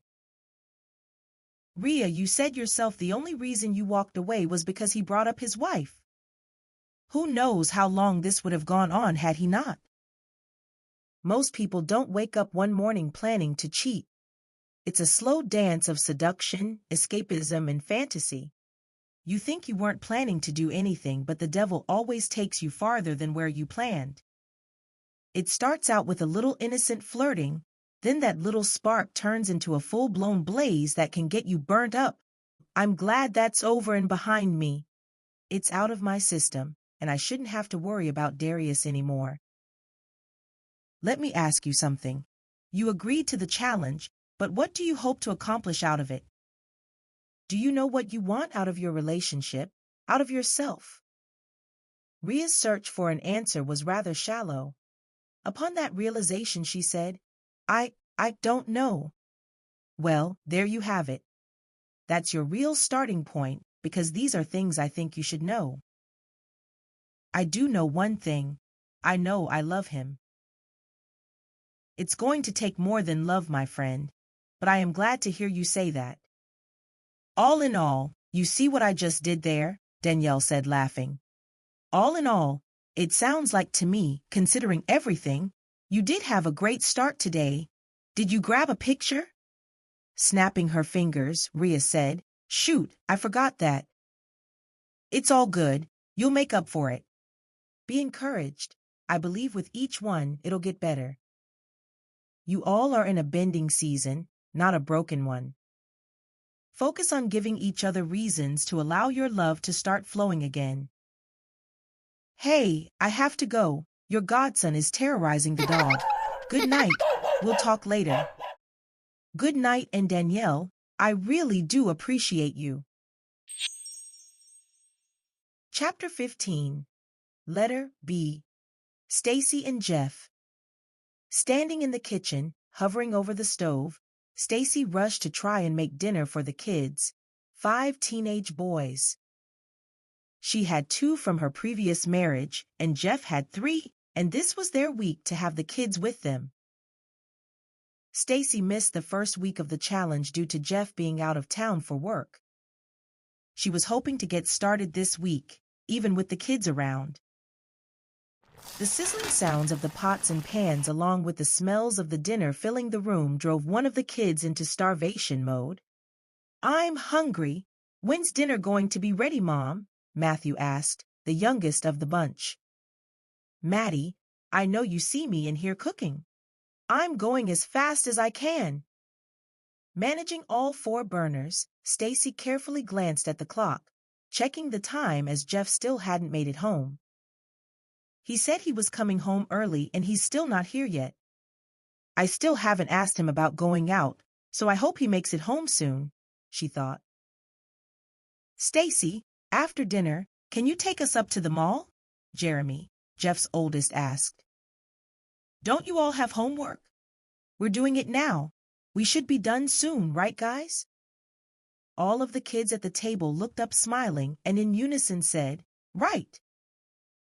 Chauffeuring the kids around was not the plan I had in mind for this evening. Maybe Jeff and I can just go bowling while the kids are at the mall, Stacy thought. Prepare the table for dinner, guys, Stacy announced. Stacy served dinner, and they all quickly dispersed to get changed for the mall. Where is Jeff? He hasn't called and he hasn't responded to any of my text messages, Stacy called to mind. The crew ran downstairs declaring, We're ready. Hey, have any of you heard from Jeff? Yeah, he texted me a little while ago. He's working late and told me to ask you if we could go to the mall, Jeremy replied. So now we're talking through the children, Stacy considered. I don't know what's going on with him. I can't believe he's working late again. After he said he wasn't and didn't even have the decency to update me. So much for my date night idea. I guess it's another night of bonding with Bob again tonight. With everyone loaded up, Stacy backed out and onto the street. As she turned the corner to exit their subdivision, Jeff, who was patiently waiting for them to leave, was parked down a ways on their street. With the coast clear, he drove into the garage and walked inside the empty house. Chapter 16. Letter C. Danielle and Jacob. Easing up behind Danielle, Jacob swooped in and whispered in her ear, "I'm looking forward to our date in a little while." Reaching back behind herself to grab him closer so she could kiss him, Danielle said, "As well as you should, it's going to be fun. I'll give Isaiah a bath and put him down so you can do whatever you need for setup." After nearly 30 years of marriage, Danielle and Jacob made it a point to build in anticipation into their relationship. They knew the act of lovemaking mixed with the predictability of becoming familiar would require a balancing act. As of late, they made a seemingly small tweak that was yielding huge results. Instead of viewing sex as an act between married people, they began transforming it into an act of service between two lovers. Sacred sexuality was the new order they now lived by. Daily life and the pressures that result oftentimes leave little for the night. However, with these two, they knew, within the confounds of relationships, when it comes to sexual intimacy, anticipation, and intention can be very powerful tools. All day, Jacob and Danielle were sending each other texts about their planned evening together. They did so in hopes of creating anticipation, being of service to each other, and building their sexual tension. Jacob's text, "What's on the menu for later?" Danielle replied, "Me, and you." Jacob responded, "Corny but cute, can't wait." With the youngest member of the Martin family tucked away in bed, Jacob joined his wife in their dining room. Laid out across the table, Danielle prepared a cocktail hour for them to enjoy. Alongside, they were set to play a game of Connect Four, but with a twist. Next to the game was a bowl filled with slips of paper containing questions for them to ask each other. Danielle dimmed the lights. The only other light they had was by candlelight. The array of candles lit up their night, but wasn't the only thing flickering. Tapping Danielle on the arm, Jacob smirked while saying, "I see your little candle over there. That's a bold statement, girl, and just know, I plan on lighting it often." "Well, good, and I hope you do just that. That is kind of the point," Danielle said as she and Jacob shared a laugh. Using the discs on each of their turns as they dropped them into the grid, they asked each other a question. Since Jacob won the coin toss, he went first. Grabbing a disc and a question, Jacob dropped his disc and asked, "What is something we do together that makes you happy?" Danielle flashed a silky smile across the table at Jacob and said, "When we have nights like this." Warmed by her response, Jacob picked up Danielle's hand and kissed it. "I love this too. Thank you for putting it together." Making observations of the board and developing her strategy to win, Danielle reached for a disc and a question. "When do you feel the most vulnerable?" "Hey now, I'm a military man. I'm not supposed to be vulnerable." "Boo. Wrong answer." "All right. Truth is, I'm most vulnerable when we're making love. I get to slow things down a bit and express how I feel in the moment. Pleasing and pleasuring you while holding you and looking deeply into your eyes connects my soul to yours. Listen, that makes me feel both powerful and vulnerable." Fanning herself, Danielle looked over at Jacob and said, "Wow, babe, I never knew you felt that way. Thank you for sharing." Danielle and Jacob played for several more rounds until Danielle proved to have the winning strategy. However, they both felt like winners as they walked away with more insight into each other. Securing her hand in his, Danielle escorted Jacob into their bedroom where she'd prepared the right amount of ambience. Your answer to the vulnerability question was right on time and in line with what I have planned. Kissing Danielle down her neck, Jacob asked, "And what is that?" "I was hoping we'd connect on a deeper level through something I'd like to call connect, communicate, climax, or not." Looking up from his wife's body, Jacob said, "Say, what now? Come again." "What kind of kinky are you trying to drag me into?" he asked, laughing. "Trust me, baby, this is far from kinky. It's just like you said, slow and being present in the moment.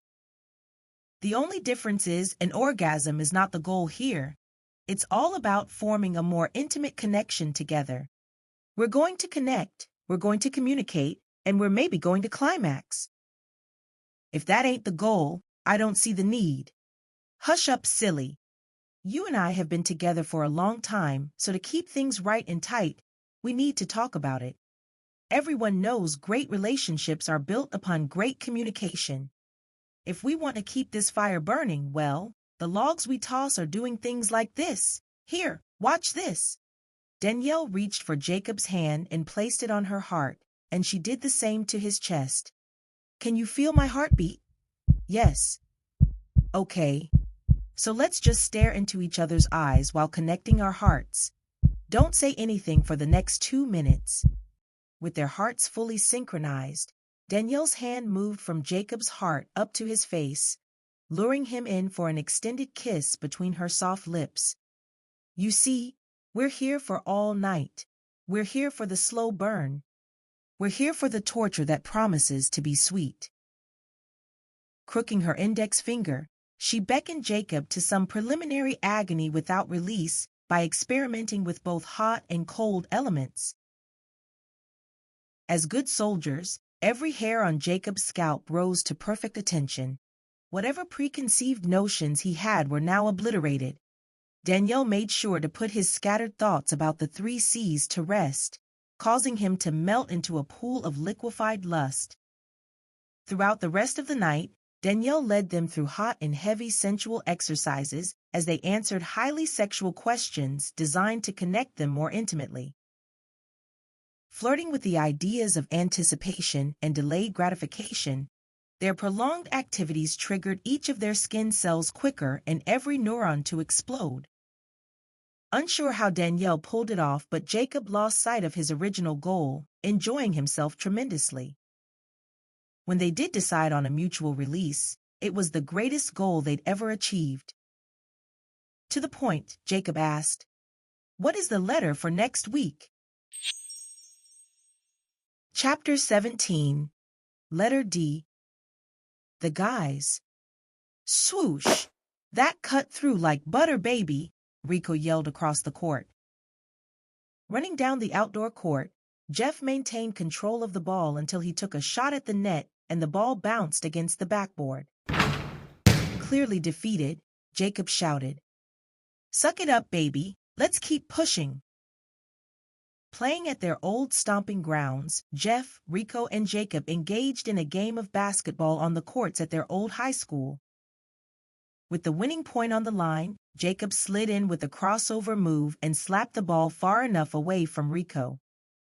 Doing so gave him an advantage to scoring the last point with an impressive layup. "And that's game," Jacob shouted. Congregating at the bleachers, the guys cooled down and filled up on water from their water bottles. "It's been a long time since I whooped up on y'all fellas like that. It felt good," Jacob said, patting himself on the back. "Don't get beside yourself, my guy. Don't you remember? I'm the one that went away to school on a basketball scholarship," Jeff replied. "Which really makes me call into question your performance here today, my guy. Everything all right with you?" Jacob asked. "Yeah, man, I'm good. Just been stressed out at work. My dad is set to retire soon. The way it's set up, he's supposed to turn the law firm over to me. But he keeps dangling it in front of me like a carrot, and I'm over it. I'm about ready to just say forget it. I don't even want it anymore.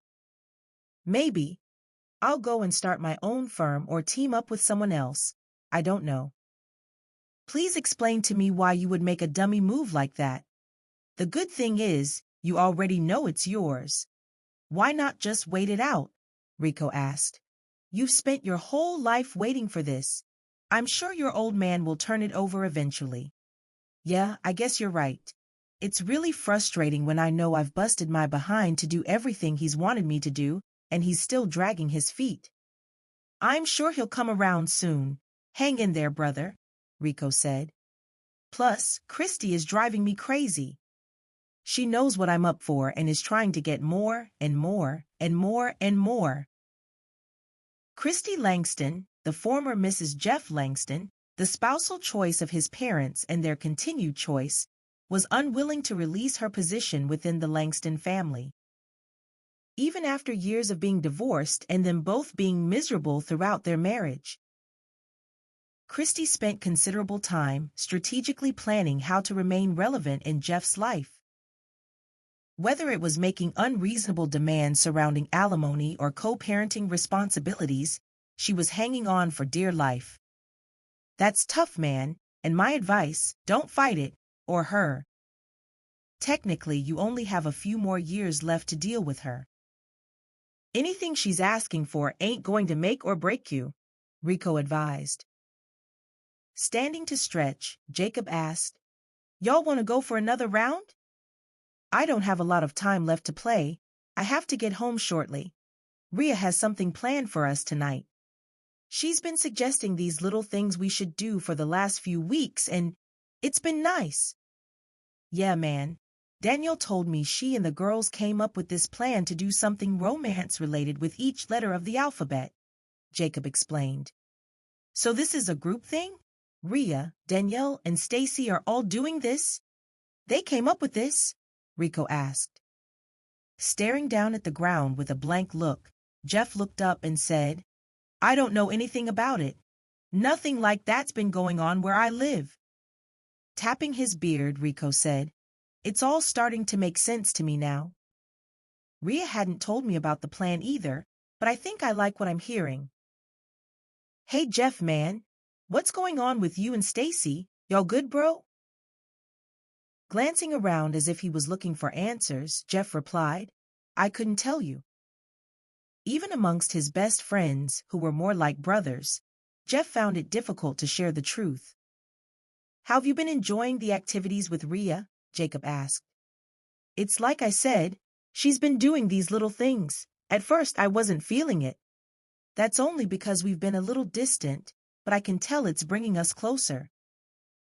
Bouncing the ball around, Rico admitted, I don't know if y'all know this, and I'm not even sure how it happened.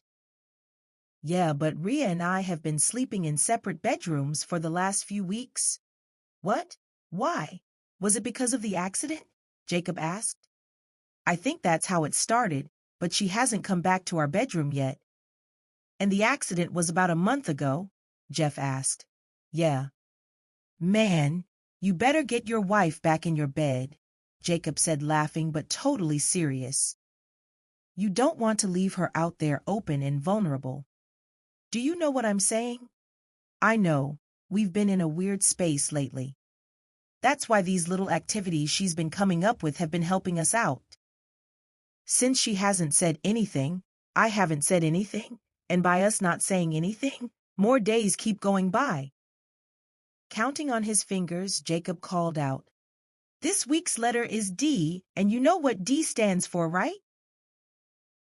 Both Jeff and Jacob looked at each other and started laughing. This is why you two are in the state you're in, thinking with the wrong heads, Jacob joked. I'm talking about desire, man. Our ladies want to be desired. The more you don't say anything, I'm sure she's feeling like you no longer desire her. But that isn't the case, Rico shared. And I think the real gag is, men want to be desired too, you feel me? Yeah, you're right, we do. But what are you going to do about it? We shouldn't leave the responsibility of romance to rest squarely on the shoulders of our wives, Jacob exclaimed. Let me share something with y'all. The way I look at it, I look at my wife like she's a flower. Better yet, She's a rose to me and our relationship is like a garden. Is that why you had that gigantic bouquet of roses delivered to the restaurant that night? Jeff asked. That's part of it. The way I see it, when I take time to study the right nutrients my rose needs. It looks good, smells good, tastes good, and is even good for me. Rose petals are healthy for you. Did you know that? The more I take care of the rose in the garden, the more it grows and blossoms into something beautiful. And it's so beautiful for me to look at. Check this out.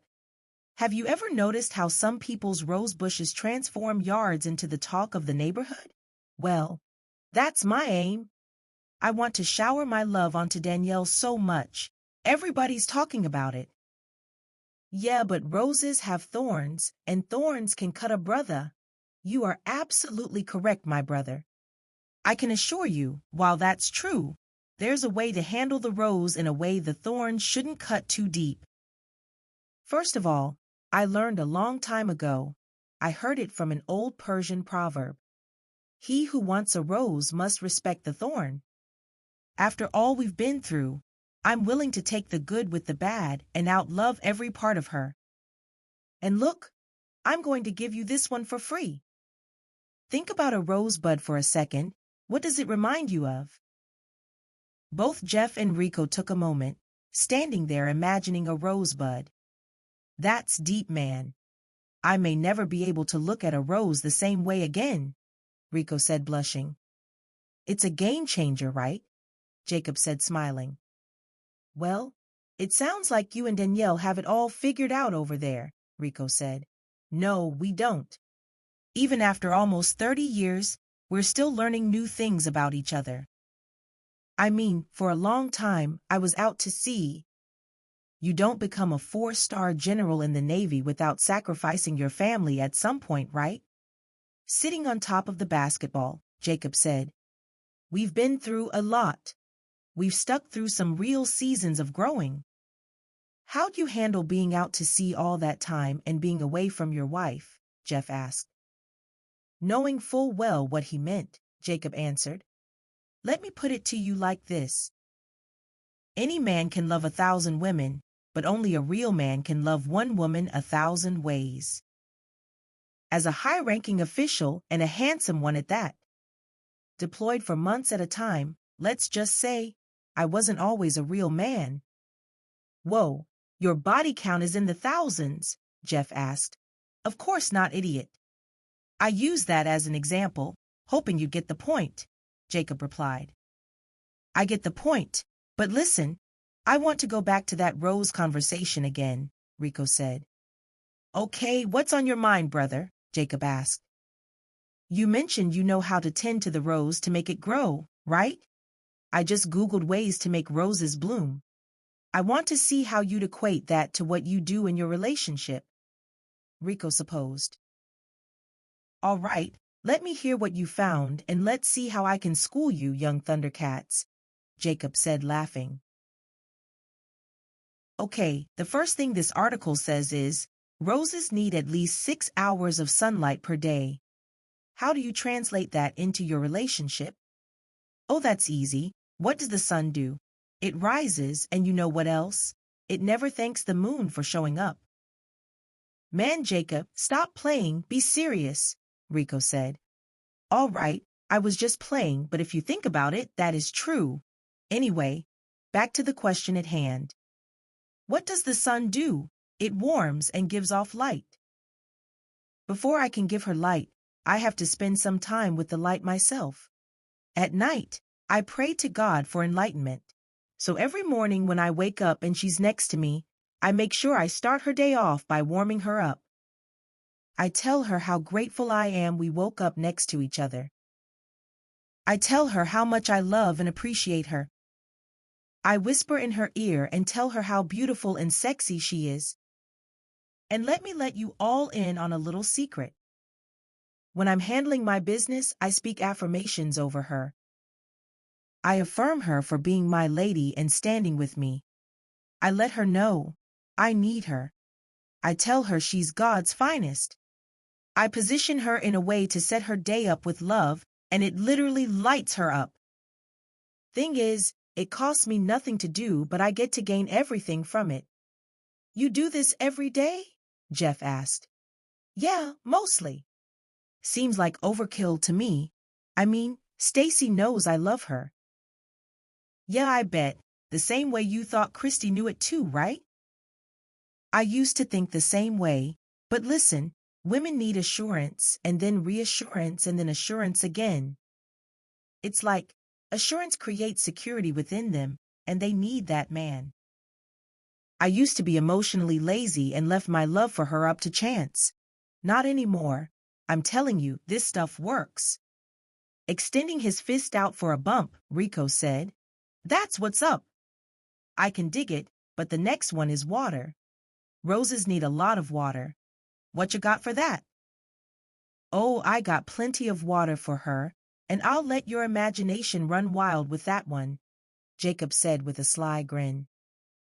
Just know this, my water hose runs through all the settings. Danielle gets plenty of wet attention. Jacob, you are crazy, man, Jeff said. No, but seriously, she waters me, I water her, and together we grow, and I can grow a long way, Jacob said. Shaking his head, Rico said, All right, man, I get it. Now here's an interesting one. What about pruning?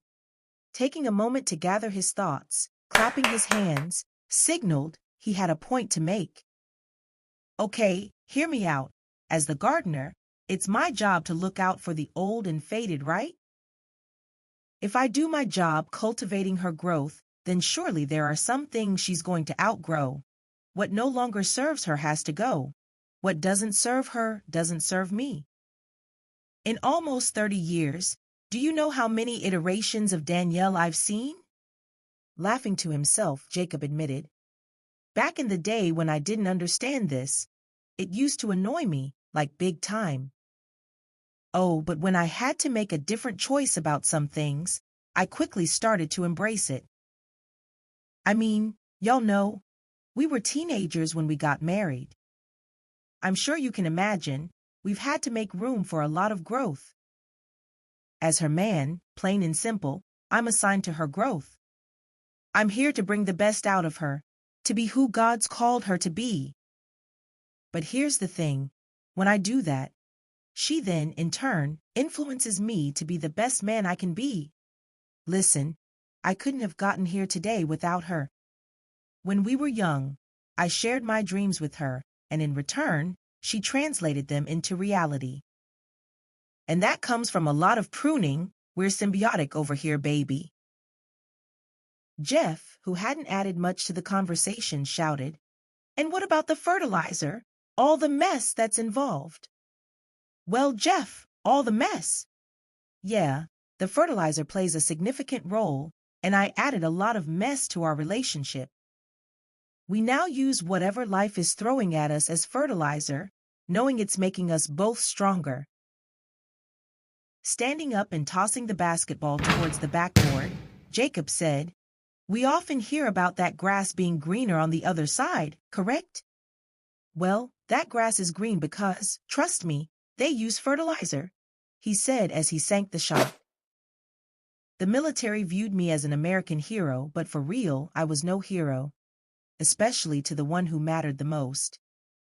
I committed myself to not only fight but die for this country.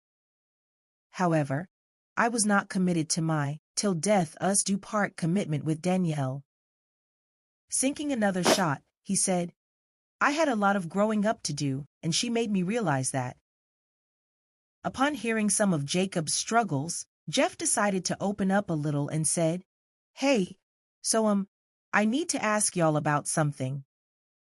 Shuffling his feet, he said, It's a little personal, so I hope this can stay between us. But have either of you ever had any issues with getting your soldier to stand up straight? Jeff and Rico erupted with laughter. Why you had to say it like that, man? Jacob asked. Already embarrassed, Jeff said, Come on, y'all. I'm serious. Here lately I've been having real issues and... Seeing Jeff's face, Rico interrupted him by asking, Hey man, have you seen a doctor yet? I went last week. They said everything checks out. They can't find anything physically wrong with me, Jeff revealed. Is this what's been causing a strain on your relationship with Stacy? How's she been handling this situation? Rico asked. I haven't told her. I've been too embarrassed, and the worst part is, I found one of those things in her drawer. Should I be worried, like, am I being replaced? Hearing the all clear from Jeff's doctors, Jacob and Rico broke out in laughter, once again clowning their dear old friend. Would you rather it be a real penis? Jacob quipped without the laughter. That sounds personal, Jacob, Rico remarked. That's because it is. Remember when I said all of what I put Danielle through? Well, homegirl flipped the script on me. That junk brought me straight to my knees. You may as well had set off a grenade in my chest, because that's what it felt like. Jacob dropped a bomb on Jeff and Rico, giving them a lot to process. I'm sorry, man. I never knew that part of y'all's relationship. I guess you worked it out because now you guys seem to be fine, Jeff said. No need to apologize, just realize. Fertilizer. I didn't keep the garden free from pests and they came in and bit us both. That was years ago and we've worked through it. We put it all behind us, but I made a promise to God, to myself, and her, to never leave her unprotected like that again. It's amazing how sometimes pain will cause you to refocus. That's powerful, man, Rico said. It kind of makes me want to take a look at my own garden. You better, Jacob admonished. If you read the Bible at all, it will tell you to till your own land, and that's why I'm now a gardener. Footnote. He said, joking around. So the girls have their ABC thing going. What if we did something on our own? Rico asked. What do you have in mind? Jacob asked. I mean, I wouldn't be mad at exploring this rose and garden theme you have going on. As you were talking, this song I happened to hear the other day came to mind. It's called Can I Call You Rose? I think I'm going to play it for Rhea tonight. We need to figure out what's going on with our boy Jeff first. It's simple. It's called pressure. When you are feeling down, it's hard to get things up. Yep, the pun is intended. Pressure burst pipes. Sounds like your old man withholding the promotion from you, and the situation with your ex-wife has your water hose a little empty. Your pipes are a little busted, playboy. Adding to the fun, Rico said, Oh, how the mighty have fallen. Are y'all serious right now? Jeff asked. Trying to keep a straight face but failing miserably, they both crumbled in laughter. At this stage in life, it's important to have regular checkups. I'm glad you went. If they haven't found anything physically wrong with you, Jeff, then I have to agree with Jacob. Standing up to stretch, Rico did a little more probing. Does it happen often? Is there something that triggers it? Sometimes you have to go beyond the physical and figure out the root cause behind a thing. I mean, I guess it's worth looking into, Jeff replied. And no, that's the thing, this just started recently. It started about a month ago, and when it happened, I panicked. Instead of being honest with Stacy, I started pulling away and picking fights with her. I started avoiding her because I couldn't acknowledge what was going on with me. Bad move, big dog, Jacob said, tossing the basketball in the air. I know. And it gets worse. The night we all went out, when we got home, I was trying to make sure I'd be set. Nothing was working. So I tried to watch a little something to see if that would help. It did. But she walked in on me and I made her feel bad for it. Dropping the basketball, Jacob said, Okay, now it all makes sense. Jeff, my man, you're going to have to go back and fix that. I mean, like full-on repair. Only God knows how she's interpreting this, and just so you know, it happens to the best of us. Jeff's thoughts turned inward. In his own insecurities and challenges, he hadn't considered the insecurities he'd set off in Stacy. Scrubbing his hands over his face, Jeff admitted, You're right. Problem is, I'm not sure where to start or what to do.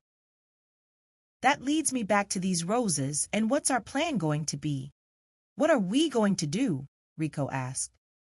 I've already told y'all. I didn't even know about the ABC plan until today, Jeff argued. Hey, scratch all of that. We're going to fix it. If I can count right, the next letter is E. To get a reset for me and a restart for Jeff, why don't we plan a group date, as in E for everyone? We need to rack up some small wins here. Let's see if we can get our first win. Scrolling through his phone, Rico said, I got it. How do y'all feel if we hit up this escape room? If I remember right, there's an Ethiopian restaurant on the same street, and hopefully by the end of the night, Jeff will have an erection. I literally hate you right now, Jeff said as Rico and Jacob recovered from laughing all over the court. Footnote: Proverbs 28:19. He that tilleth his land shall have plenty of bread, but he that followeth after vain persons shall have poverty enough. Chapter 18. Letter E, Everyone. First to arrive at the escape room were Rico and Rhea. He wanted to beat everyone there because he had a small gift for the ladies, chocolate roses. Before leaving their home, Rico opened the door for Rhea to get in. Much to her surprise, she found a long-stemmed red rose in her seat with a note attached that read, I could have brought along 11 more, but I wanted you to know you're the only one. From their garage to the escape room, Rhea rode along smiling the entire time, while sneaking little light touches onto Rico. The touches along the back of his neck were almost hypnotic. He was willingly and lovingly being taken in by her.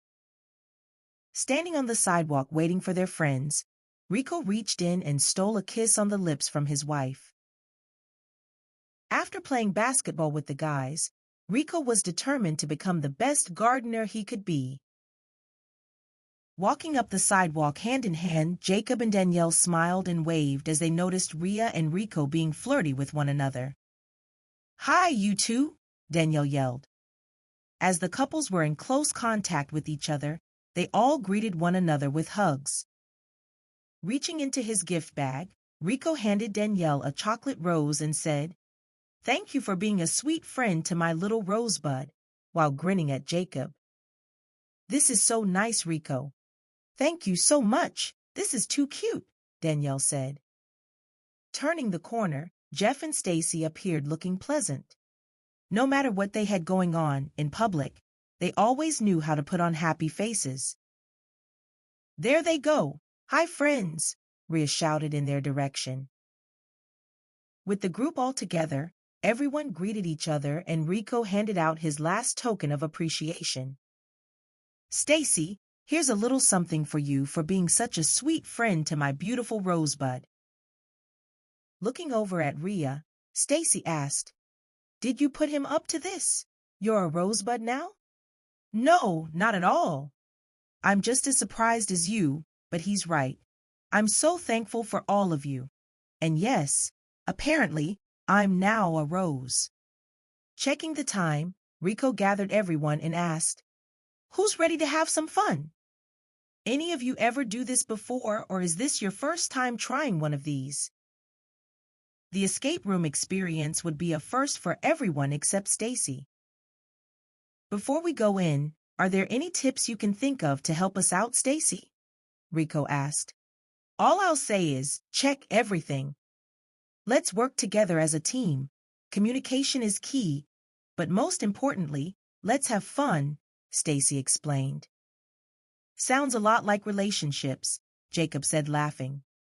You ain't lying, Jeff replied. Inside their room, they watched a video for their game, The Abandoned Cabin. They have 60 minutes to escape. Question is, would they make it out in time? Chapter 19. E Squared. Everyone. Oh my God, I can't remember the last time I laughed so hard and had so much fun, Danielle exclaimed. Walking down the street to their next stop, the second part of their group date, the couples discussed their escape room experience. Despite their crushing loss, the group offered high fives and hugs all around. Leisurely strolling down the bumpy cobblestone sidewalks, alongside others pushing strollers, casual passer-bys, and those walking their dogs. The combined sense of yeasty pieces of bread and freshly roasted coffee from the coffee shop caught Stacy's attention as she said, "Wow, I keep meaning to come by here. I've heard some really good things about this place." Yet, the group continued walking. Open and airy, the hostess at the Ethiopian restaurant greeted them warmly. "Salami weta Ethiopia inakwani dihina met I." Say what? Did I hear him say something about salami? Did y'all tell this man about our conversation? Stacy whispered, laughing with her girlfriends. "Hey, what is that you just said, man? I need you to talk to me straight," Jacob said, laughing. In a thick Ethiopian accent, the hostess laughed and said, "I was welcoming you all in. I said, 'Hello and welcome to Ethiopia.'" While the group may not have physically been in the Horn of Africa, the sensual delights and pageantry of this Ethiopian restaurant surely transported them there visually. "Rhea, have you ever reviewed this place?" Jeff asked. Each place setting is topped with an Ethiopian alphabet placard. Searching for the letters of her name, Rhea paused for a moment to say, "No, I haven't, but I've heard good things about it. I've had Eritrean cuisine before, but I am interested in seeing how this place is." "Will you turn this into a work assignment? Are you working tonight?" Jacob asked. "I've got one for you. Have you heard about that new restaurant on the moon?" "Nope and no, I'm not working tonight," she replied as she used the dry erase marker to write Rhea and Rico in Amharic. "I was just wondering because I heard the food is out of this world, but there's no atmosphere," Jacob said, laughing. A communal shout of "boos" rang out from around the table, all aimed towards Jacob. "What? Ms. Restaurant isn't working?" Stacy joked.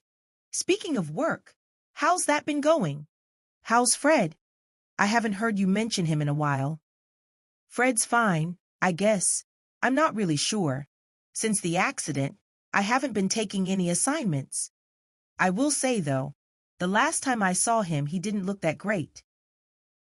Approaching their table, Nigasi, their server welcomed them again to the restaurant and surveyed the table to see if anyone had any questions about the menu. "Well, you're the only reason he's still relevant. I can only imagine how he's managing over there without you," Stacy said, interrupting. Approaching their table, Nigasi, their server welcomed them again to the restaurant and surveyed the table to see if anyone had any questions about the menu. Taking his time to address each and every question, Nigasi educated the group on the culture, the menu, and made recommendations. "Hey, my man, can you grab a round of honey wine for the table and the appetizer samplers to start us off?" Jacob asked before anyone could place an order. "And that coffee ceremony looks like something we'd like to try as well, but later, after we eat." Their server, Nigasi, quickly walked away to submit Jacob's order. Looking around the table at everyone with the straightest face, Jacob asked his friends, "So, if we're here waiting for the waiter to come back with our order, aren't we now the waiter?" Shaking their heads, everyone looked at Jacob and pretended to throw invisible tomatoes at him, shouting, "Tomatoes!" at his really bad jokes. Within minutes, the server returned. "Here's your tej and samosa platter," Nigasi said, setting up the table. "Raise your glasses, everyone. I'd like to propose a toast. First, I want to acknowledge how beautiful my wife looks tonight. She's looking fine like this honey wine right here. I love you, baby," Jacob announced. The combined eye rolls from everyone, including Danielle, caused them all to laugh. Unmoved, Jacob reached in for a kiss before he continued. "Despite losing the game, I feel we won in other areas tonight. I believe, over time, Small wins add up to grand prizes. May our relationships continue to win. Cheers. Raised glasses, more specifically the honey wine beakers, clanked together in unison with a collective cheers.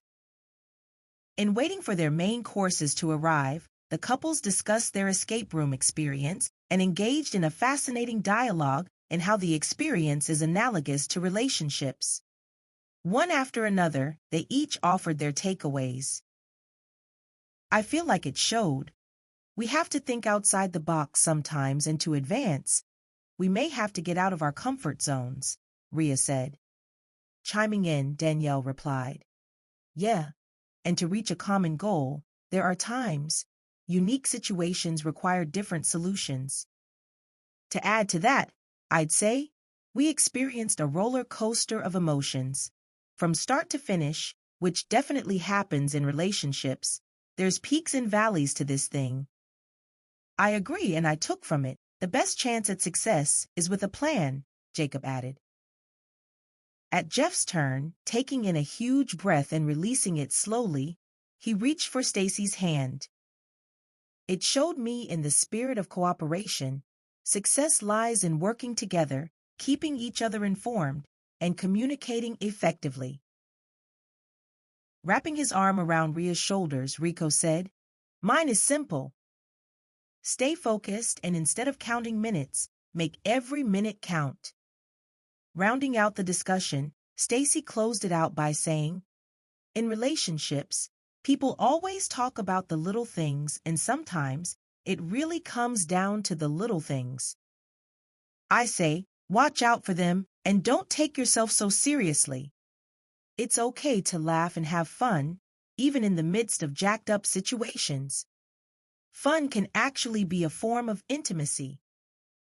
Without any promptings, an impromptu round of applause rang out from their table. I think we did good, y'all.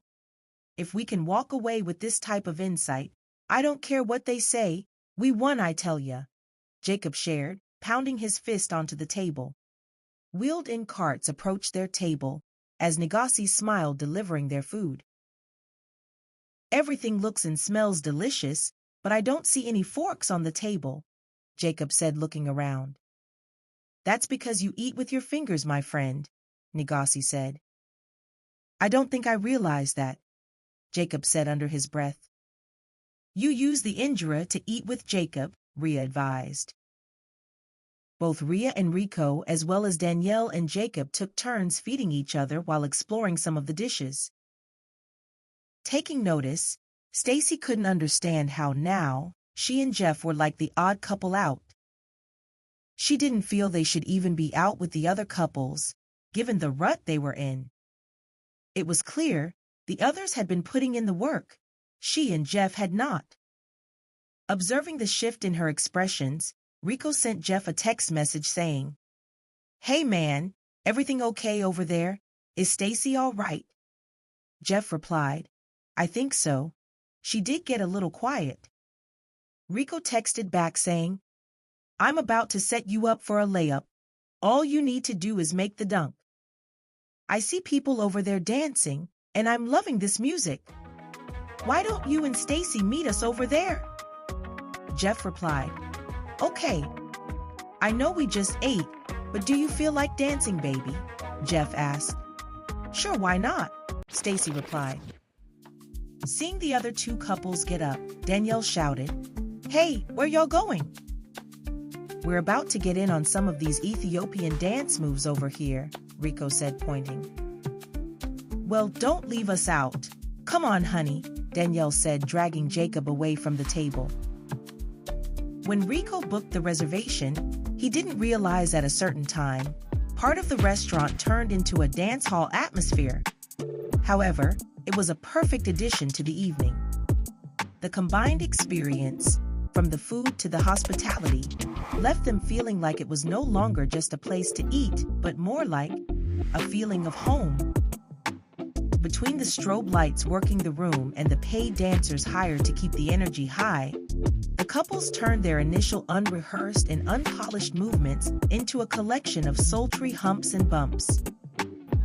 Those moments, the vibes and ambient created a space for them to enjoy one another. They danced together, with each other, individually, and with people outside of their friend group. Most of their time on the floor was consumed with upbeat, up-tempo tunes. However, the DJ easily transitioned the crowds into more slowed-down rhythms. The musical selections called for everyone to snuggle in closer to their dance partners, igniting a tiny burst of romance into their evening. Without any words, the couples connected hip to hip and heart to heart.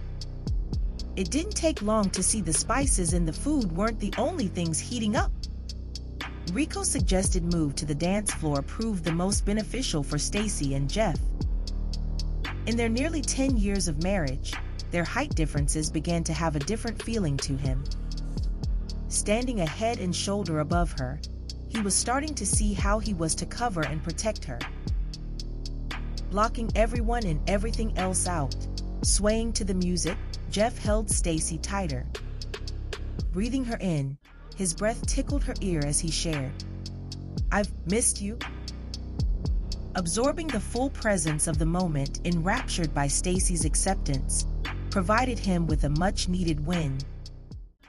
Locked into an impassioned embrace, glancing up at her husband, Stacy's eyes hinted at it before her mouth did. Whispering, Jeff reached down to hear what she was saying and heard her ask, "Is that a rocket in your pocket, or are you just so happy to be dancing with me?"